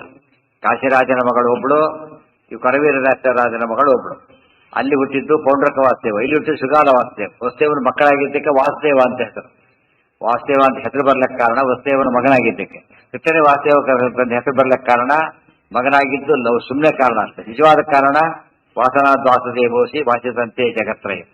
ಆತ ವಾಸುದೇವ, ವಸುದೇವನ ಮಗನ ವಾಸುದೇವ ಅಲ್ಲ. ಗೊತ್ತಾಯ್ತು, ನಿಜವಾಗಲೂ ಆತ ವಿಶ್ವದ ಬಾಸ್ ಆಗಿದ್ದಕ್ಕೆ ವಾಸುದೇವ ಅಂತ ಹೆಸರು. ಇವರಿಬ್ಬರಿಗೆ ವಸುದೇವನ ಮಗನಾಗಿದ್ದಕ್ಕೆ ಹೆಸರು ಅಷ್ಟೇನೆ, ಬೇರೆ ಇಲ್ಲ. ಆಗ ಗೊತ್ತಿತ್ತು, ಹಿಂದೆ ಹೇಳಿದಾರ. ಆದ್ರಿಂದ ಅವನು ಕಾಶಿಯಲ್ಲೇ ಉಳ್ಕೊಂಡ, ಕರವೀರದಲ್ಲೇ ಉಳ್ಕೊಂಡ. ಅಷ್ಟೇ ಅಲ್ಲ, ದೇವಕಿನ ಮದುವೆ ಆದ್ಮೇಲೆ ದೇವಕಿ ತಂಗಿಯನ್ನೂ ಮದುವೆ ಆದ ಆತ. ಆಮೇಲೆ ಈ ಕಡೆ ಹೋಗ್ಲೇ ಇಲ್ಲ, ಎಲ್ಲಿ ಹೋಗ್ಲಿ, ಕಾಶಿಗೂ ಹೋಗ್ಲಿಲ್ಲ, ಕೊಲ್ಲಾಪುರಕ್ಕೂ ಬರಲಿಲ್ಲ. ಅವ್ರಿಗೇನಾಯ್ತು, ಭಾರಿ ಸಿಟ್ಟು ಬಂದೋಯ್ತು. ನಮ್ಮ ತಾಯಿಯಿಂದ ದೂರ ಮಾಡಿಬಿಟ್ಟ. ಒಂದು ಯಾವಾಗಲೂ ಸಿಟ್ಟು ಸ್ವರೂಪದಲ್ಲಿರುತ್ತೆ, ಇದು ಅಭಿವ್ಯಕ್ತಿ ಆಗುತ್ತೆ. ಈ ಕಾರಣ ಹೊರಬರಕ್ಕೆ ಒಂದು ಕಾರಣ ಬೇಕು. ಕೆಲವು ಸತ್ತು ಏನಾಗುತ್ತೆ ಗೊತ್ತಾ, ಯಾವುದೋ ಜನ್ಮ ದ್ವೇಷ ಇರುತ್ತೆ. ಫಸ್ಟ್ ಟೈಮ್ ನೋಡ್ತಾನೆ, ಕಂಡ್ರೆ ಆಗೋದಿಲ್ಲ ನನಗನ್ಸುತ್ತೆ. ನೋಡಿದ ತಕ್ಷಣ ಸಿಟ್ಟು ಒಂದ್ಸಲ, ಏನು ಮಾಡಿಲ್ಲ, ಕಂಡ್ರೆ ಸಿಟ್ಟು ಬರೋದು ಸಿಟ್ಟು ಹೇಳ್ತಾನೆ. ಜನ್ಮಾಂತರ ದೋಷ ಅದು. ಇದಕ್ಕೆ ಅದು ನೋಡಿದ ತಕ್ಷಣ ಭಾರಿ ಪ್ರೀತಿ ಬಂದ್ಬಿಡುತ್ತೆ. ಹೊಸ ಪರಿಚಯ ಏನೇನೂ ಇಲ್ಲ, ಪಂಚ ಪ್ರಾಣ. ಆವಾಗ ಏನು ನಡೆದಲ್ಲಿ ಆಕ್ಚುಲಿ ಅದು ಜನ್ಮಾಂತರದ ಇದೊಂದು ಸ್ನೇಹ ಕಾಣಿಸುತ್ತೆ. ಇದೆಲ್ಲ ಅನುಭವಕ್ಕೆ ಬರುತ್ತೆ. ಪುನರ್ಜನ್ಮ ಇರೋದಕ್ಕೆ ಬರೋ ದೃಷ್ಟಾಂತಗಳು. ಇಲ್ಲಿ ಭಾರಿ ಕ್ಲೋಸ್ ಇರ್ತಾರೆ, ಬಂಧು ಬಾಂಧವರೇ ದೂರ ಆಗಿಬಿಡ್ತಾರೆ. ಎಲ್ಲೋ ದೂರದಲ್ಲಿದ್ದವನು ಹುಡುಕೊಂಡು ಬಂದು ಭಾರಿ ಇದಾಗ್ಬಿಟ್ಟಿರ್ತಾರೆ. ನೋಡಿ, ಎಷ್ಟೋ ಜನ ಇರೋದೇ ಹಾಗೆ, ತಾವು ಕ್ಲೋಸಿನಿಂದ ಅವ್ರಿಗೆ ತೊಂದರೆ ಆಗಿರುತ್ತೆ, ಬೇರೆಯವರಿಂದ ಭಾರಿ ಉಪಕಾರ ಆಗಿದೆ. ಅದು ದೇವರು ಸ್ವರೂಪ ಹೇಗೆ ಗಂಟು ಹಾಕಿರ್ತಾನೆ ನೋಡ್ಬೇಕು. ಇಲ್ಲಿ ಹಾಗೇನೆ ಭಕ್ತಿ ಬಂತವ್ರು. ಏನ ಯಾವ್ದ ಮೈಂಡ್ ಕೆಮಿಸ್ಟ್ರಿ ಆಗ್ಬಹುದು, ಅದು ಬ್ಯಾಕ್ಗ್ರೌಂಡ್ ಬೇಕಲ್ಲ. ಅದೇನೆ, ಅದು ನಹಿ ಕಾರ್ಯ ಕಾರಣ. ಈಗ ಬಂದಿದ್ದೇನೆ ಕರೆಕ್ಟ್, ಈಗ ಕಾಲ್ರ ಬಂತು ಅಂತ ತಿಳ್ಕೊಂಡು ಡಾಕ್ಟರ್ ಅಂತ ಕಾಲ್ರ ಬಂದಿತ್ತು ಅಷ್ಟೇ ಹೇಳ್ಬಿಡ್ತಾರೆ. ಆದ್ರೆ ಕಾಲ ಇವರಿಗೆ ಬರ್ಬೇಕಾ, ಅದಕ್ಕೇನು ಕಾರಣ, ಜನ್ಮಾಂತರ ಇರಲೇಬೇಕು. ಮತ್ತಿಬ್ಬರಿಗೆ ಕಾಲ್ರ ಬಂತು, ಒಬ್ರು ವಾಸಿ ಆಯ್ತು, ಅವ್ರು ವಾಸಿ ಆಗ್ಲಿಲ್ಲ. ಯಾಕೆ, ಇವ್ರ ಪ್ರಕಾರ ಕಾಲ ಬಂದವರು ವಾಸಿ ಆಗಿಬಿಟ್ರೆ ಬೇರೆ ಮಾತು. ಅವ್ರು ಯಾಕೆ ವಾಸಿ ಆಯ್ತು, ಇವ್ರು ಸಾಯೋಷ್ಟು ಪಾಪ ಇತ್ತು, ಸತ್ತ. ಅವ್ರಿಗೆ ಅಷ್ಟಿರ್ಲಿಲ್ಲ, ಬಂತು, ಸ್ವಲ್ಪ ಅನುಭವಿಸ್ತೇ ಬಿಟ್ಟು ಹೋಯ್ತು ಅಷ್ಟೇ. ಎಲ್ಲರೂ ಇರ್ತಾರೆ. ಒಂದೇ ಟ್ರೈನ್ ಆಕ್ಸಿಡೆಂಟ್ ಆಯ್ತು, ಎಷ್ಟೋ ಜನ ಸತ್ತು, ಒಂದ್ಯಾವ್ದೋ ಮಗು ಉಳ್ಕೊಡ್ತು. ಎಷ್ಟು ಪುಣ್ಯ ನೋಡಿದ್ರೆ. ಅವ್ರು ಉಳ್ಕೊಳ್ಳೋ ಯೋಗ ಇದೆ, ಇವ್ರು ಉಳ್ಕೊಳ್ಳೋ ಯೋಗ ಇಲ್ಲ ಇದೆ. ಅದೆಲ್ಲ ನೋಡಿದಾಗ ನಾವು ಪುನರ್ಜನ್ಮ ಒಪ್ಪದೇ ಇರೋಕ್ಕೆ ಸಾಧ್ಯನೇ ಇಲ್ಲ. ಈ ಕರ್ಮಚೇರಿ ಒಪ್ಪದೇ ಇರೋದಕ್ಕೂ ಸಾಧ್ಯ ಇಲ್ಲ, ಒಪ್ಪಲೇಬೇಕು. ವೃಥಾಗ ಏನೇ ಕಬಂಧ ಅಲ್ಲ, ಕದಂಬ ಅಲ್ಲ, ಕಬಂಧ. ಕಬಂಧ ಹುಟ್ಟಿದ ಹಿಂದೆ, ಈಗಿದಾಗ ಬಂದ ಅಷ್ಟೇ. ಮೊದ್ಲಿದ್ದ ಅದು ಕಬಂಧ, ಈಗಿರೋದು ಇವನು ಯಾರು ದಮೋಘೋಷ ವಾಸುದೇವ. ಶಾಪದಿಂದ ಗಂಧರ್ವಾಗಿದ್ದ, ಪುಣ್ಯದಿಂದ ದಮೋಘೋಷನಾದ. ರಾಕ್ಷಸ ಆಗಲಿಕ್ಕೆ ವರ ಬೇಕಾದಕ್ಕೆ, ರಾಕ್ಷಸನಾಗೋ ವರ ಕೊಡ್ತಾರ? ಶಾಪ. ದೇವತೆ ಆಗೋ ಅದು ವರ. ಪ್ರಮೋಷನ್ ಬಂದರೆ ವರ, ಡಿವೋಟ್ ಮಾಡಿದ್ರೆ ಪನಿಷ್ಮೆಂಟ್. ರಾಕ್ಷಸರಾಗೋದು ಎಂದು ಕೂಡ ಶ್ರೇಷ್ಠ ಅಲ್ಲ, ಅದು ಪಾಪನೇ. ಯಾರು ಇಷ್ಟಪಟ್ಟಾಗೋದು ಬೇರೆ, ಅದು ಎಕ್ಸೆಪ್ಷನ್. ಕೃತಾಗ ಸೂರ್ಯ ಪ್ರದತ್ತಂ. ಅವನೇನ್ ಮಾಡ್ದ? ನಿಜವಾಗ್ಲೂ ಯಾರು ಬಂದಾಗ ಆಯ್ತು? ತಮ್ಮ ಸಂಬಂಧದಲ್ಲಿ ಯಾರೀಗ ತಮ್ಮ ಗೊತ್ತಾಯ್ತಾ? ಅವ ಏನ್ ಮಾಡ್ಬೇಕಾಗಿತ್ತಾಗ? ಅಪ್ಪ ಅಂತೂ ಬರಲಿಲ್ಲ, ತಮ್ಮ ಅಂತೂ ಬಂದ ಸದ್ಯ ಅಂತ ಸ್ವಾಗತ ಮಾಡಿ ದೊಡ್ಡ ಪುಣ್ಯ ಕಟ್ಕೋಬಹುದಾಗಿತ್ತು. ಬಿಟ್ಟ. ಕೃತಾಗ ಸಿಟ್ಟು ಬಂತು ಅವನಿಗೆ. ಒಳಗೆ ಬರಬಾರ್ದು, ಅಲ್ಲೇ ನೀವು ಗೇಟೊಳಗೆ ಯುದ್ಧ ಮಾಡ್ತಾನೆ. ಒಳಗೆ ಬರಬೇಡ, ಯುದ್ಧ ಮಾಡ್ತಾ. ಎಷ್ಟು ದುಷ್ಟ ಇರ್ತಾನೆ ಮನೆಯೊಳಗೆ. ಡೋಂಟ್ ಎಂಟರ್ ಮೈ ಹೌಸ್ ಅಂತಾರಲ್ಲ ಆ ತರ. ನಾನು ಪಟ್ಟಕ್ಕೆ ಬರಬಾರ್ದು. ಕೃತಾಗ ಕೃಷ್ಣನ ಜೊತೆ ಬಂದಿದ್ದಕ್ಕಲ್ಲ, ಕೃಷ್ಣನಿಗೆ ಮಾಡ್ತಿರೋದು ಅವನಿಗೆ. ದಮಘೋಷನಿಗಲ್ಲ, ಕೃಷ್ಣನಿಂದ ಅವ್ರು ಮಾಡ್ತಾ ಇದ್ದಾರೆ. ನೀವು ಒಳಗೆ ಬರ್ಬೇಕು ಕೃಷ್ಣ. ಹತ್ತಿರ ಸಂಬಂಧ ಯಾರು? ದಮಘೋಷಣ ಇತ್ತು ಈಗ ಕೃಷ್ಣ. ದಮಘೋಷ ಆ ಕಡೆಯಿಂದ, ಇಲ್ಲಿ ಬರೋದು ಈ ಕಡೆ. ಕೃತಾಗ ಯುದ್ಧಕ್ಕೆ ಬಂದುಬಿಟ್ಟ. ಸೂರ್ಯ ಪ್ರದತ್ತಂ ರಥಮಾರುಹ್ಯ ದಿವ್ಯಂ. ವರ ಅವತ್ತು ಕೊಲ್ಲಾಪುರ ಹೋದ ಜ್ಞಾಪಕ ಮಾಡ್ಕೋಬೇಕು. ಕೃಷ್ಣ ಬಂದ ಜಾಗ ಇದು, ಕೃಷ್ಣ ಬಂದ ಕ್ಷೇತ್ರ ಅದು, ಗೊತ್ತಾಯ್ತಾ? ಮಹಾಲಕ್ಷ್ಮಿಯ ಕ್ಷೇತ್ರ ಸಂದರ್ಶನಾಯ. ನೆನಪಾದ್ರೆ ದಕ್ಷಿಣ ಭಾರತಕ್ಕೆ ಕೃಷ್ಣ ಬಂದ ಒಂದು ಉಲ್ಲೇಖ. ಅದರಲ್ಲೂ ಗೋವಾ ಅದಕ್ಕಿಂತ ಹತ್ರ ನಮಗೀಗ ಕೊಲ್ಲಾಪುರ. ಈ ಕಡೆ ಹೋದ್ರೆ ಗೋವಾ ಬರುತ್ತೆ, ಈ ಕಡೆ ಕೊಲ್ಲಾಪುರ ಬರುತ್ತೆ. ಅಲ್ಲಿ ಕೃಷ್ಣ ಬಂದಿದ್ದ. ಆಗ ನಮಗೆ ಒಳ್ಳೆ ಕೃಷ್ಣ ದರ್ಶನ ಮಾಡಿದ ಕ್ಷೇತ್ರಕ್ಕೆ ಹೋಗಿದ್ದೀವಿ ಅಂತ ಹೇಳಿದ್ರೆ ಭಾರಿ ದೊಡ್ಡ ಸನ್ನಿಧಾನ ಜಾಸ್ತಿ ಅಂತ ಅರ್ಥ. ಸೂರ್ಯ ಪ್ರದತ್ತಂ ರಥ ಮಾರುಹ್ಯ ದಿವ್ಯಂ. ಅವ್ರಿಗೆಲ್ಲ ದುರಹಂಕಾರ ಮಾಡಕ್ಕೆ ಅವ್ರು ಹೊರಗಡೆ ಇರ್ತಾವ. ಅವ್ರಿಗೆಲ್ಲ ರಥ ಇತ್ತು ಅಂದ ಅವರಿಗೆ. ರಥದಲ್ಲಿ ಕೂತ ಅಚ್ಚೇಜ್ಯ ಭೇಜ್ಯ, ಅದಕ್ಕೆ ಸೊಕ್ಕ ಅವರಿಗೆ. ಈ ರಥ ಇರೋದು ನಾವು ಸೇಫ್ ಅಂತ ತಿಳ್ಕೊಂಡು, ಅದೇ ಸೇಫ್ ಅಲ್ಲ ಅಂತ ಗೊತ್ತಾಗಲಿದೆ ಅವರಿಗೆ. ಹೊಲ್ಟು. ಸೂರ್ಯ ಪ್ರದತ್ತಂ ರಥ ಮಾರುಹ್ಯ ದಿವ್ಯಂ ವರಾದವಧ್ಯ. ಒಂದು ವರ ರಥ, ಇನ್ನೊಂದು ವರ ಅವಧ್ಯತ್ವ ವರ. ಅದು ಸೂರ್ಯನ ವರನೆ. ಮತ್ತೆ ಸೂರ್ಯ ಕೊಟ್ಟ ರಥ, ಸೂರ್ಯ ಕೊಟ್ಟ ವರ. ಅಭೇದ್ಯವಾದ ರಥ ಸೂರ್ಯ ಕೊಟ್ಟಿದ್ದರಿಂದ ಅವಧ್ಯತ್ವ ವರ ಸೂರ್ಯನಿಂದಾಗೆ ಸಿಕ್ಕಿತ್ತು ಅವರಿಗೆ. ಸೂರ್ಯಾರಾಧಕ ಒಂದು ದೃಷ್ಟಿಯಿಂದ. ಮುಂದೆ ನೋಡಿ, ರುಚೇಹೇ ಸಕೃಷ್ಣಂ. ಅದ್ಯಾರು? ತಿಗ್ಮ ರುಚಿ ಅಂದ್ರೆ ಯಾರು? ತಿಗ್ಮ ರುಚಿ. ತಿಗ್ಮ ಅಂದ್ರೆ ತೀಕ್ಷ್ಣ, ರುಚಿ ಅಂದ್ರೆ ಕಾಂತಿ. ತೀಕ್ಷ್ಣ ಕಾಂತಿ ಇರೋದು ಯಾರಿಗೆ? ಆತ್ಗೆ. ಆತ್ಗೆ ಯಾರಿಗೆ? ಶಿಶಿರ ಕಾಂತಿ, ತಂಪನೆಯ ಕಾಂತಿ. ಯಾರ್ದದು? ಚಂದ್ರ. ತಿಗ್ಮ ರುಚಿ ಅಂದ್ರೆ ಆತ, ತಿಗ್ಮ ರುಚಿ ಅಂದ್ರೆ ಈತ. ರುಚೇ ಸ ಕೃಷ್ಣಂ ಯೋದ್ಧುಂ ಯಯೌ. ಏನಾಯ್ತು? ಅವಮುಚ್ಯ ಅಸ್ತ್ರಸಂಘ. ಅವಮುಚ್ಯ ಅಸ್ತ್ರಸಂಘಾನ್ ಶಿರಸ್ತಶ್ಚ ಅಥಾಶು ಜಹಾರ ಕೃಷ್ಣ. ಬಂದೆ ಬಂದೆ ಬಂದೆ. ಯಥೌ ಯಯೌ. ಯಯೌ ಬಂದೆ. ಸರಿಗೋಯ್ತು. ಅಮುಚಚ್ಚ ಅಸ್ತ್ರಸಂಘಾನ್ ಬಂದ, ಯುದ್ಧಕ್ಕೆ ಬಂದ. ಅಸ್ತ್ರಸಂಘಾನ್ ಅಮುಚತ್. ಅಸ್ತ್ರಸಂಘಗಳನ್ನು ಬಿಡಕ್ಕೆ ಶುರು ಮಾಡಿ. ಅಸ್ತ್ರಸಂಘ ಅಂದ್ರೆ ಅಸ್ತ್ರದ ಮೇಲೆ ಅಸ್ತ್ರ, ಅಸ್ತ್ರದ ಮೇಲೆ ಅಸ್ತ್ರ. ಕೃಷ್ಣನ ಮೇಲೆ ಪ್ರಯೋಗ ಮಾಡ್ತಾ ಇದ್ದ. ಮಾಡಿಲ್ಲ ಅದೆಲ್ಲ ಒಂದೊಂದು ಅಸ್ತ್ರ ಪ್ರಯೋಗ ಮಾಡಿದ್ರೆ ಪಾಪವೃದ್ಧಿ ಆಗ್ಬೇಕು ಅವನಿಗೆ. ದೊಡ್ಡವರಿಗೆ ಒಂದೊಂದು ಮಾತು ಬೈದಾಗಲೂ ಕೆಟ್ಟ ಮಾತು ಬೈದ್ರೆ ಪಾಪವೃದ್ಧಿ ಆಗುತ್ತಲ್ಲ, ಹೊಡಿತಾ ಇದ್ದಾನೆ ಅಸ್ತ್ರಗಳಿಂದ ಎಲ್ಲ. ಬರೀ ಕೃಷ್ಣ ಏನ್ ಮಾಡ್ದ? ಯಾವ ಲೆಕ್ಕ ಅದರೊಳಗೆ? ಈಗ ನೋಡಿ, ಸೂರ್ಯ ಸರ್ವೋತ್ತಮ ಅವರು ಉತ್ತರ ಇದೆ. ಸೂರ್ಯ ಸರ್ವೋತ್ತಮನಾಗಿದ್ರೆ ಯಾರು ಸೋಲ್ಬೇಕಾಗಿತ್ತು? ಈಗ ಕೃಷ್ಣನೇ ಸೋಲ್ಬೇಕಾಗಿತ್ತು. ಆದ್ರೆ ಇವನೇನಾದ? ಸೂರ್ಯ ವರ ಇದ್ದೊಂದು ತುಂಡಾಗಿ ಹೋದ ಅಂತ ಕೇಳಿದ್ರೆ ಸೂರ್ಯ ಶ್ರೇಷ್ಠನಲ್ಲ. ಸೂರ್ಯ ಅಂತರ್ಗತ ಶ್ರೇಷ್ಠದ ಸವಿತೃಮಂಡಲ ಮಧ್ಯವರ್ತಿ ನಾರಾಯಣ. ಗಾಯತ್ರಿ ಮಂತ್ರನ ಸೂರ್ಯ ಮಂತ್ರ ಅಂತ ಯಾರು ತಿಳ್ಕೊಂಡಿದ್ದಾರೆ ಎಷ್ಟು ತಪ್ಪು ಹೇಳ್ತಾರೆ ಅನ್ನೋದು ಪುತ್ರ ಇದೆ. ಒಂದಷ್ಟು ಸೌರಮತ ಖಂಡನೆ ಗೊತ್ತಾಯ್ತು. ಪಾಶುಪತ ಮತ ಖಂಡನೆ ರುದ್ರಾದಿಗಳ ವರ ಇದ್ದವರು ಸೋಲಿಸಿದಾಗ, ಈ ಸೂರ್ಯ ವರ ಇದ್ದ ಸೋಲಿಸಿದಾಗ ಸೌರಮತ ಖಂಡನೆ. ಸೌರರು ಅಂತಿದ್ದಾರೆ. ಆಕ್ಚುಲಿ ಸೂರ್ಯ ಸರ್ವೋತ್ತಮ ಉಪಾಸನೆ ಮಾಡಿದ ಜನ ಇದ್ದಾರೆ. ಅವ್ರಿಗೆ ಅವ್ರ ಮತ ಸೂರ್ಯ ಸರ್ವೋತ್ತಮ ಹೇಗಾಗ್ತಾನೆ ಇದು ಮಾತಾಡಿದ್ರೆ ಗೊತ್ತಾಗುತ್ತೆ. ಏನು ನಿರ್ಣಯ ಸರ್ವಶಾಸ್ತ್ರಾಣ ಸದೃಷ್ಟಾಂತೋ ಹಿ ಭಾರತೆ. ಸೂರ್ಯ ಸರ್ವೋತ್ತಮ ಅಲ್ಲ ಅನ್ನೋದಕ್ಕೆ ಭಗವದ್ಗೀತೆ ಆಧಾರ. ಏನು ಭಗವದ್ಗೀತೆಯಲ್ಲಿ ಏನ್ ಬಂದಿದೆ? ಏನ್ ಹೇಳಿದ್ದಾರೆ ಭಗವದ್ಗೀತೆಯಲ್ಲಿ? ಯದಾದಿತ್ಯಗತಂ ತೇಜೋ ಜಗದ್ಭಾಸಯತೆ ಖಿಲಂ ತಚ್ಚಂದ್ರಮಸಿ ಯಚ್ಚಾಗ್ನೋ ತತ್ತೇಜೋ ವಿದ್ಯಮಾಮಕಂ. ಸೂರ್ಯ ಒಳಗೆ ತೇಜಸ್ಸು ನಂದು ಅಂತ ಹೇಳಿದ. ಅದು ಥಿಯರಿ, ಇದು ದೃಷ್ಟಾಂತ. ಸೂರ್ಯನ ತೇಜಸ್ ತಂದಾಗಿದ್ದರಿಂದಾನೆ ಸೂರ್ಯನ ವರ ಕೆಲಸ ಮಾಡಲಿಲ್ಲ. ಯಾರು ಪ್ರಧಾನ ಈಗ? ಕೃಷ್ಣ ಪ್ರಧಾನ. ಇದು ಅರ್ಥ ಮಾಡ್ಕೊಂಡಾಗ ಅದು ದರ್ಶನ ನಿದರ್ಶನ. ಆಗ ನಮಗೆ ಅರ್ಥ ಆಗುತ್ತೆ ಮಹಾಭಾರತದ ಏನು ಉಪಯೋಗ ಆಯಿತು ಅಂದ್ರೆ ಅದಾಯ್ತು. ಭಗವದ್ಗೀತೆ ಚೆನ್ನಾಗಿ ಅರ್ಥ ಆಯ್ತಾಗ ಇದು ಕೇಳಿದಾಗ ನಿದರ್ಶನ ಕೊಟ್ಟಾಗ ಏನಾಗುತ್ತೆ, ಯಾವಾಗಲೂ ವಿಷಯ ಕ್ಲಿಯರ್ ಆಗುತ್ತೆ. ಅದಕ್ಕೆ ಮಹಾಭಾರತದ ವೈಶಿಷ್ಟ್ಯ ಏನು ಅಂತ ಕೇಳಿದರೆ ಎಲ್ಲ ವಿಷಯಕ್ಕೂ ಏನಿದೆ ಅದರಲ್ಲಿ ಕೃಷ್ಣ ಪ್ರತಿಯೊಂದಕ್ಕೂ ದೃಷ್ಟಾಂತ ಇದೆ. ಅದ್ರ ಪ್ರತಿಯೊಂದು ತತ್ವ ನಮಗೆ ಕನ್ಫರ್ಮ್ ಆಗುತ್ತೆ. ಆ ದೃಷ್ಟಿಯಲ್ಲಿ ಮಹಾಭಾರತ ಓದೋದು, ನಿರ್ಣಯ ಓದೋದು ಬಹಳ ಮುಖ್ಯವಾದ ಕೆಲಸ. ಅದು ಆದಿತ್ಯ. ಆದಿತ್ಯನಲ್ಲಿ ಹೇಗೆ ಕೃಷ್ಣ? ಆ ನಿಜವಾದ ಆದಿತ್ಯ ಯಾರು? ಕೃಷ್ಣನೇ. ಅದಕ್ಕೆ ಆದಿತ್ಯ ಶಬ್ದಕ್ಕೆ ಏನು ಅರ್ಥ ಇದೆ ಅದು ಪೂರ್ತಿ ಕೂಡಲ್ಲಿ ಯಾರಲ್ಲಿ ಬಂದಿದೆ ಎಷ್ಟೊತ್ತು ಕೂಡ. ಪೂರ್ಣವಾದ ಅರ್ಹತೆ ಇರೋದು ಯಾರಲ್ಲಿ? ಕೃಷ್ಣನಿಗೆ. ಬರೀ ಆದಿತ್ಯ ಸರ್ವೋತ್ತಮ ಅಂದ್ರೆ ಆದಿತ್ಯ ಯಾರು? ಕೃಷ್ಣ. ಬರೀ ಆದಿತ್ಯ ಸರ್ವೋತ್ತಮ ಅಂತ ಹೇಳಿದಾಗ ಆದಿತ್ಯ ಉತ್ತಮನಲ್ಲ ಅಂತ ಹೇಳಿದ್ರೆ ಈ ಆದಿತ್ಯ ಅಲ್ಲ, ಆ ಬೇರೆಯವರು ಆದಿತ್ಯ ಸೂರ್ಯ. ಇದೆಲ್ಲ ಯಾವ ಪದನ ಉಪಯೋಗಿಸ್ತಾರೆ, ಯಾವ ಸಂದರ್ಭದಲ್ಲಿ ಉಪಯೋಗಿಸ್ತಾರೆ ಅನ್ನೋದ್ರ ಮೇಲೆ ಅದು ಡಿಪೆಂಡ್ ಆಗ್ತದೆ. ಆಚು ಜಹಾರ ಕೃಷ್ಣ ಅಸ್ತ್ರ ಬಿಟ್ಟ ಕೃಷ್ಣ ಬಿಟ್ಟ ಚಕ್ರ ಅದು ಹೋಗಿ ಒಂಥರ ಕತ್ತರಿಸಾಕಿ. ದ್ವಿಧಾ ಕೃತ್ವ ದೇಹಮಸ್ಯಾರಿಣಾಚ ಪುತ್ರಂ ಭಕ್ತಂ ತಸ್ಯ ರಾಜ್ಯೇಭಿಷಿಚ್ಯ ಸಶಕ್ರದೇವಂ ಮಣಿಭದ್ರ ಪುರಾಯೋ ಯಯೌ ಪುರೀಂ ಸ್ವಾಂ ಸಹಿತೋಗ್ರಜೇನ. ದ್ವಿಧಾ ಕೃತ್ವ ದೇಹಂ ಅಸ್ಯ ಹರಿಣಾ ಚ ಪುತ್ರಂ ಭಕ್ತಂ ತಸ್ಯ ರಾಜ್ಯೇ ಅಭಿಷಿಚ್ಯ ಸಹ ಶಕ್ರದೇವಂ ಮಣಿಭದ್ರಃ ಪುರಾ ಯಹ ಯಯೌ ಪುರೀಂ ಸ್ವಾಂ ಸಹಿತಃ ಅಗ್ರಜೇನ. ಹ್ಯಾಕ್ ಕಟ್ ಮಾಡಿದ ಗೊತ್ತವನನ್ನ? ದ್ವಿಧಾಕೃತ್ವಂ ದೇಹಮಸ್ಯ ಸಿಡಿದಂತ ಕೃಷ್ಣ ಎರಡು ಹೋಳಾಗಿ ಬಿಡ್ತಾವ. ಹಿರಣ್ಯಕಶಿಪುವನ್ನ ಬಟ್ಟೆ ಸಿಡಿದ ಇವನ್ನ ದೇಹನೇ ಸಿಡಿತಾನೆ ಪರಮಾತ್ಮ. ಚಕ್ರದಿಂದ ದೇಹವನ್ನು ಸಿಡಿದ. ಯಾವ್ದ್ರಿಂದ? ಹರಿಣಾ. ಹರಿ ಅಂದ್ರೆ ಏನು? ಚಕ್ರ. ಹರಿ. ಧ್ಯಾಯೇದ್ ಹರಿನ್ಮಣಿ ನಿಭಂ ಜಗದೇಕ ವಂದ್ಯಂ ಸೌಂದರ್ಯ ಸಾರ್ಯಂ ಹರಿ ಶಂಖ ವರಾಭಯಾನಿ. ಹರಿ ಚಕ್ರ. ಚಕ್ರದಿಂದ ಹರಿ ಶಬ್ದಕ್ಕೆ ಇನ್ನೊಂದು ಅರ್ಥ ಇದೆ. ಏನಂತ?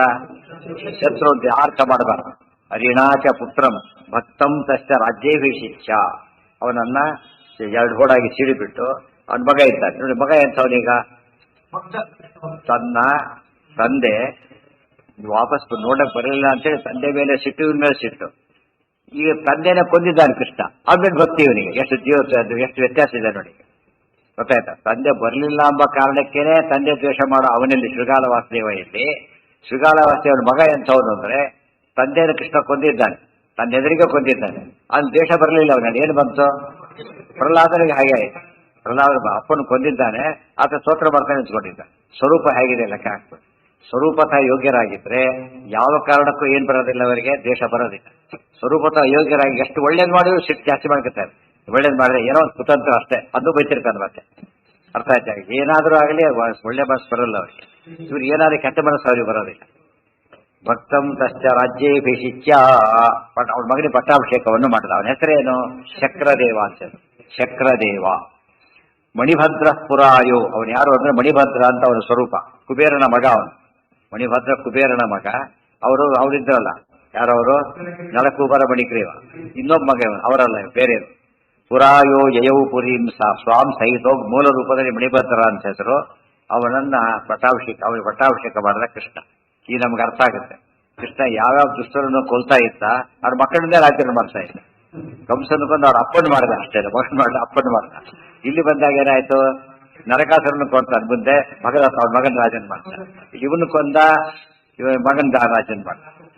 ಅಲ್ಲಿ ಕೂಡ ಅಷ್ಟೇ, ದುರ್ಯೋಧನ ಕೊಲ್ಲಿಸ್ದ, ಅವ್ ಪಾಂಡವ ಧರ್ಮರಾಜ ರಾಜನ್ ಮಾಡ್ದ. ತಾನು ರಾಜ ಆಗೋದಿಲ್ಲ ಕೃಷ್ಣ, ಗೊತ್ತಾಯ್ತಾ? ಅದಕ್ಕೆ ಹೇಳಿದ್ರು ರಾಮಾವತಾರದಲ್ಲಿ ಕಿಂಗ್ ಆಗ್ತಾನೆ, ಕೃಷ್ಣಾವತಾರದಲ್ಲಿ ಕಿಂಗ್ ಮೇಕರ್ ಆಗ್ತಾನೆ ಕೃಷ್ಣ. ಎರಡೂ ಮಾಡಬಲ್ಲೆ, ಕಿಂಗ್ ಆಗಬಲ್ಲೆ, ಕಿಂಗ್ ಮೇಕರ್ ಆಗಬಲ್ಲೆ. ಕರಿಷೆ ಕಾರ್ಯಶೇಷ ಇದ್ದಾಗೆ ಎರಡನ್ನು ತೋರಿಸ್ತಾರೆ ಕೃಷ್ಣ.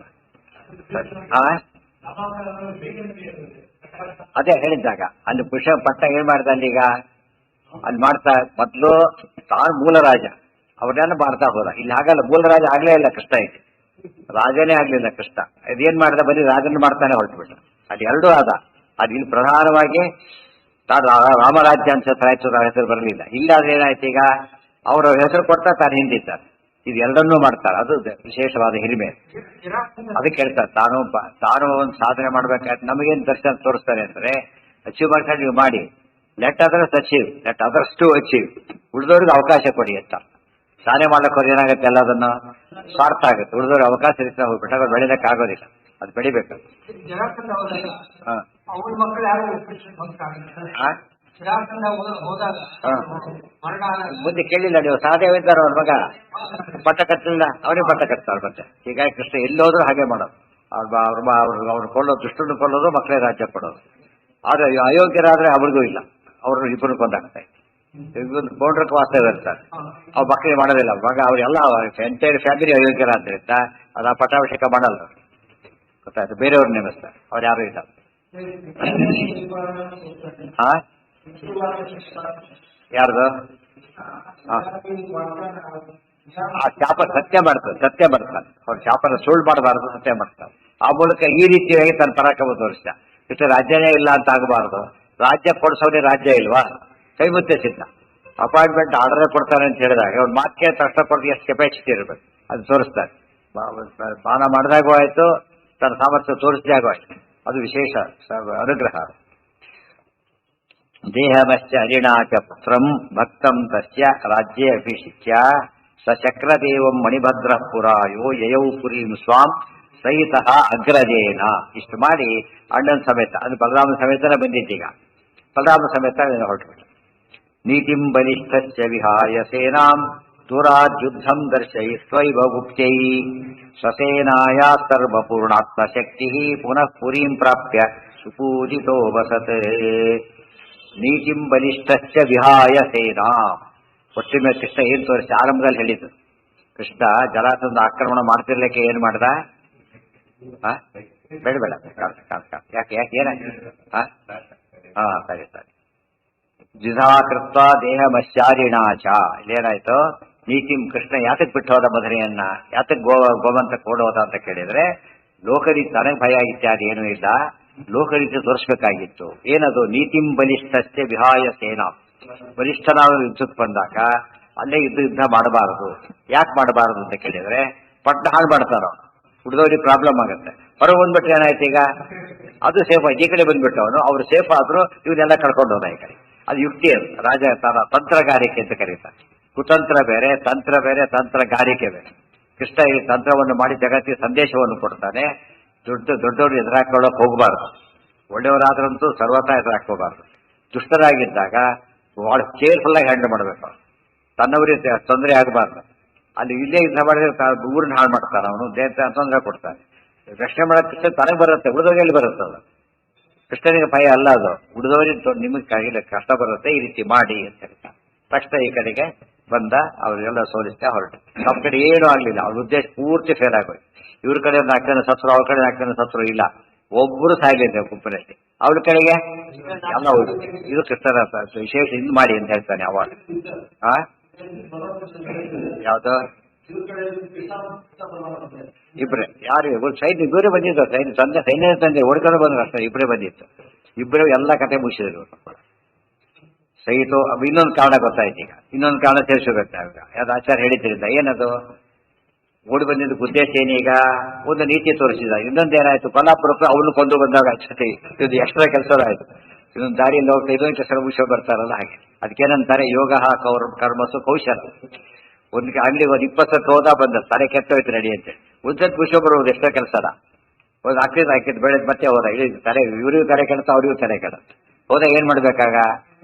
ಒಂದು ಬುದ್ಧಿವಂತಿಗೆ ಉಪಯೋಗಿಸ್ತಾರೋದು ಒಂದು ಇದು, ಅಥವಾ ಇವನ್ನೇ ಒಟ್ಟಿಗೆ ಹೇಳ್ಬಿಡಿ ಏನ್ ತರಬೇಕು ಅಂತ ಕೇಳೋದು ಇನ್ನೊಂದು. ಅದು ಬಿಟ್ಟು ಹೋದ ಬಂದ ಮಾಡಿದ್ರೆ ಅಸಹ್ಯ ಬಂದ್ಬಿಡೋದು. ಯೋಗ ಕರ್ಮಸು ಕೌಶಲ. ನೀತಿಂ ಬಲಿಷ್ಠಸ್ಯ ವಿಹಾಯ ಸೇನಾಂ ದೂರಾತ್ ಯುದ್ಧಂ ದರ್ಶಯಿತ್ತ ಇವ ಉಕ್ತಿ. ದೂರಾತ್ ಯುದ್ಧಂ, ದೂರಕ್ಕೆ ಹೋಗಿ ಯುದ್ಧ ಮಾಡಬೇಕು ಅಂತ. ದೂರದ ಯುದ್ಧ ಮಾಡಕ್ ಬರುತ್ತಾ? ಇಲ್ಲ. ದೂರಾತ್ ಯುದ್ಧ, ದೂರಕ್ಕೆ ಹೋಗಿ ಅಲ್ಲಿಂದ ಯುದ್ಧ ಮಾಡಬೇಕು. ಇವತ್ತು ಇದನ್ನ ಹೊಡಿತಾರೆ, ಮಿಸೈಲ್ ದೂರ ಹೋಗಿ ಹೊಡೆಯುತ್ತಾರೆ. ಅವ್ ಜರಾಸಂಧನ ಗದೆ ಇತ್ತಲ್ಲ ಆ ಟೈಪ್. ಆದ್ರೆ ಇಲ್ಲಿ ಕೃಷ್ಣ ಹಾಗೆ ಮಾಡಲಿಲ್ಲ, ದೂರಕ್ಕೆ ಹೋಗಿ ಅಲ್ಲಿ ಮಾಡಿಬಿಟ್ಟು ಅಲ್ಲಿ ಸೋಲಿಸ್ತ. ಗುಪ್ತೈ, ಯಾವುದಕ್ಕೆ? ತನ್ನ ಊರನ್ನ ರಕ್ಷಣೆ ಮಾಡೋದಕ್ಕೋಸ್ಕರ ಹಾಗೆ ಮಾಡಬೇಕು ಅಂತ ತೋರಿಸ್ತ. ಸ್ವಸೇನಾಯ ಗುಪ್ತೈ, ಅದು ಆಯ್ತು. ಈ ಮಧ್ಯೆ ಸೈನಿಕರು ಒಬ್ಬರು ಬರಲಿಲ್ಲ, ಆದ್ರಿಂದ ಎಲ್ಲರೂ ಸೇಫ್ ಅವರು. ತನ್ನ ಸೇನೆ ರಕ್ಷಣೆ ಮಾಡಿದ. ಸರ್ವಪೂರ್ಣಾತ್ಮ ಶಕ್ತಿ, ಅದು ಕೃಷ್ಣ ಈಗಲೇ ಮಾಡಬೇಕಾಗಿತ್ತ? ಅಲ್ಲೇ ಇದ್ದು ಮಾಡಕ್ಕೆ ಬರ್ತಿದ್ದಿಲ್ಲ ಅವನಿಗೆ. ಅಲ್ಲೇ ಇದ್ದು ಯಾರು ಸಾಯದಂತೆ ನೋಡಿಕೊಂಡು ಕೊಲ್ಲಕ್ಕೆ ಬರ್ತಿತ್ತ. ಬಟ್ ಸರ್ವ ಪೂರ್ಣಾತ್ಮ ಶಕ್ತಿ, ಅವ್ನಿಗೆ ಯಾವ ಸಮಸ್ಯೆನೂ ಇಲ್ಲ. ಆದ್ರೆ ಯೋಗದ ಸಮಸ್ಯೆ ಬಂದಾಗ ಏನ್ ಮಾಡಬೇಕು ತೋರಿಸ್ಕೊಡ್ತಾ ಇದ್ದಾರೆ. ಪುನಃ ಪುರೀಂ ಪ್ರಾಪ್ಯ ಸುಸೂಜಿತೋ ಅವಸತೆ. ಮತ್ತೆ ಬದಲಾಪುರಕ್ಕೆ ವಾಪಸ್ ಹೋದ. ಸುಪೂಜಿತ ಎಂದು ಬಾಲಕೃಷ್ಣ ದಿವ್ಯ ಸ್ತೋತ್ರ ಮಾಡಿದ್ರು, ಅಲ್ಲಿ ವಾಸ ಮಾಡ್ಕೊಂಡಿದ್ದಾನೆ. ಇದು ಶ್ರೀಮದ್ ಆನಂದ ತೀರ್ಥ ಭಗವತ್ಪಾದಾಚಾರ್ಯ ರಚಿತೆ ಮಹಾಭಾರತ ತಾತ್ಪರ್ಯ ನಿರ್ಣಯೇ ಮೃಗಾಲವಸೋ ನಾಮ ಷೋಡಶೋ ಅಧ್ಯಾಯ. 16ನೇ ಅಧ್ಯಾಯ ಮುಗಿತಾರೆ. ಇಲ್ಲಿ ಸರಿ 32ರಲ್ಲಿ ಎಷ್ಟು ಮುಗಿದಾಗಾಯ್ತು? ಈಗ 16, 50% ಮುಗಿದಾಗಾಯ್ತು. ಆಕ್ಚುಲಿ ಶ್ಲೋಕದ ಸಂಖ್ಯೆ ಪ್ರಕಾರ 50% ಆಗೋದಿಲ್ಲ. ಮುಂದಿನ ಅಧ್ಯಾಯ ದೊಡ್ಡ ದೊಡ್ಡ ಅಧ್ಯಾಯಗಳು. ಆದ್ರಿಂದ ಇದು ಈ ನಂಬರಲ್ಲಿ 50% ಹೊರತು ಇದರಲ್ಲಿ ಆಕ್ಚುಲಿ 40%. 50% ಆಗಿಲ್ಲ ಇನ್ನೂ ಕೂಡ. ಅದು ಭಾರಿ ದೊಡ್ಡದು. ಹೌದೌದು, ಭಾರಿ ದೊಡ್ಡ ಶ್ಲೋಕ. ಮುಂದೆ 17ನೇ ಅಧ್ಯಾಯ ನಾಳೆ ಶುರು ಮಾಡಿ. ಇದು ರುಕ್ಮಿಣಿ ಕಲ್ಯಾಣ ಬರುತ್ತದೆ. ರುಕ್ಮಿಣಿ ಕಲ್ಯಾಣ, ರೇವತಿ ಕಲ್ಯಾಣ ಎಲ್ಲ ಬರೋದಿದೆ. ಇದು 17ನೇ ಅಧ್ಯಾಯ. ಆ ದೃಷ್ಟಿಯಿಂದ ಅನೇಕ ಭಾಗವತಲ್ಲಿ ಬರೋ ಕಲ್ಯಾಣಕ್ಕೆ ಇದಕ್ಕೂ ನಿರೂಪಣೆಯಲ್ಲಿ ಅನೇಕ ವ್ಯತ್ಯಾಸಗಳು ಅಲ್ಲಿ ಹೇಳಿದ ಕ್ರಮಕ್ಕೆ. ಆದ್ರೆ ಎರಡು ಸೇರಿಸ್ಕೊಂಡು ಹೋದ್ರೆ ಪೂರ್ತಿ ಆಗುತ್ತೆ, ಆ ಥರ ತೋರಿಸ್ತಾರೆ.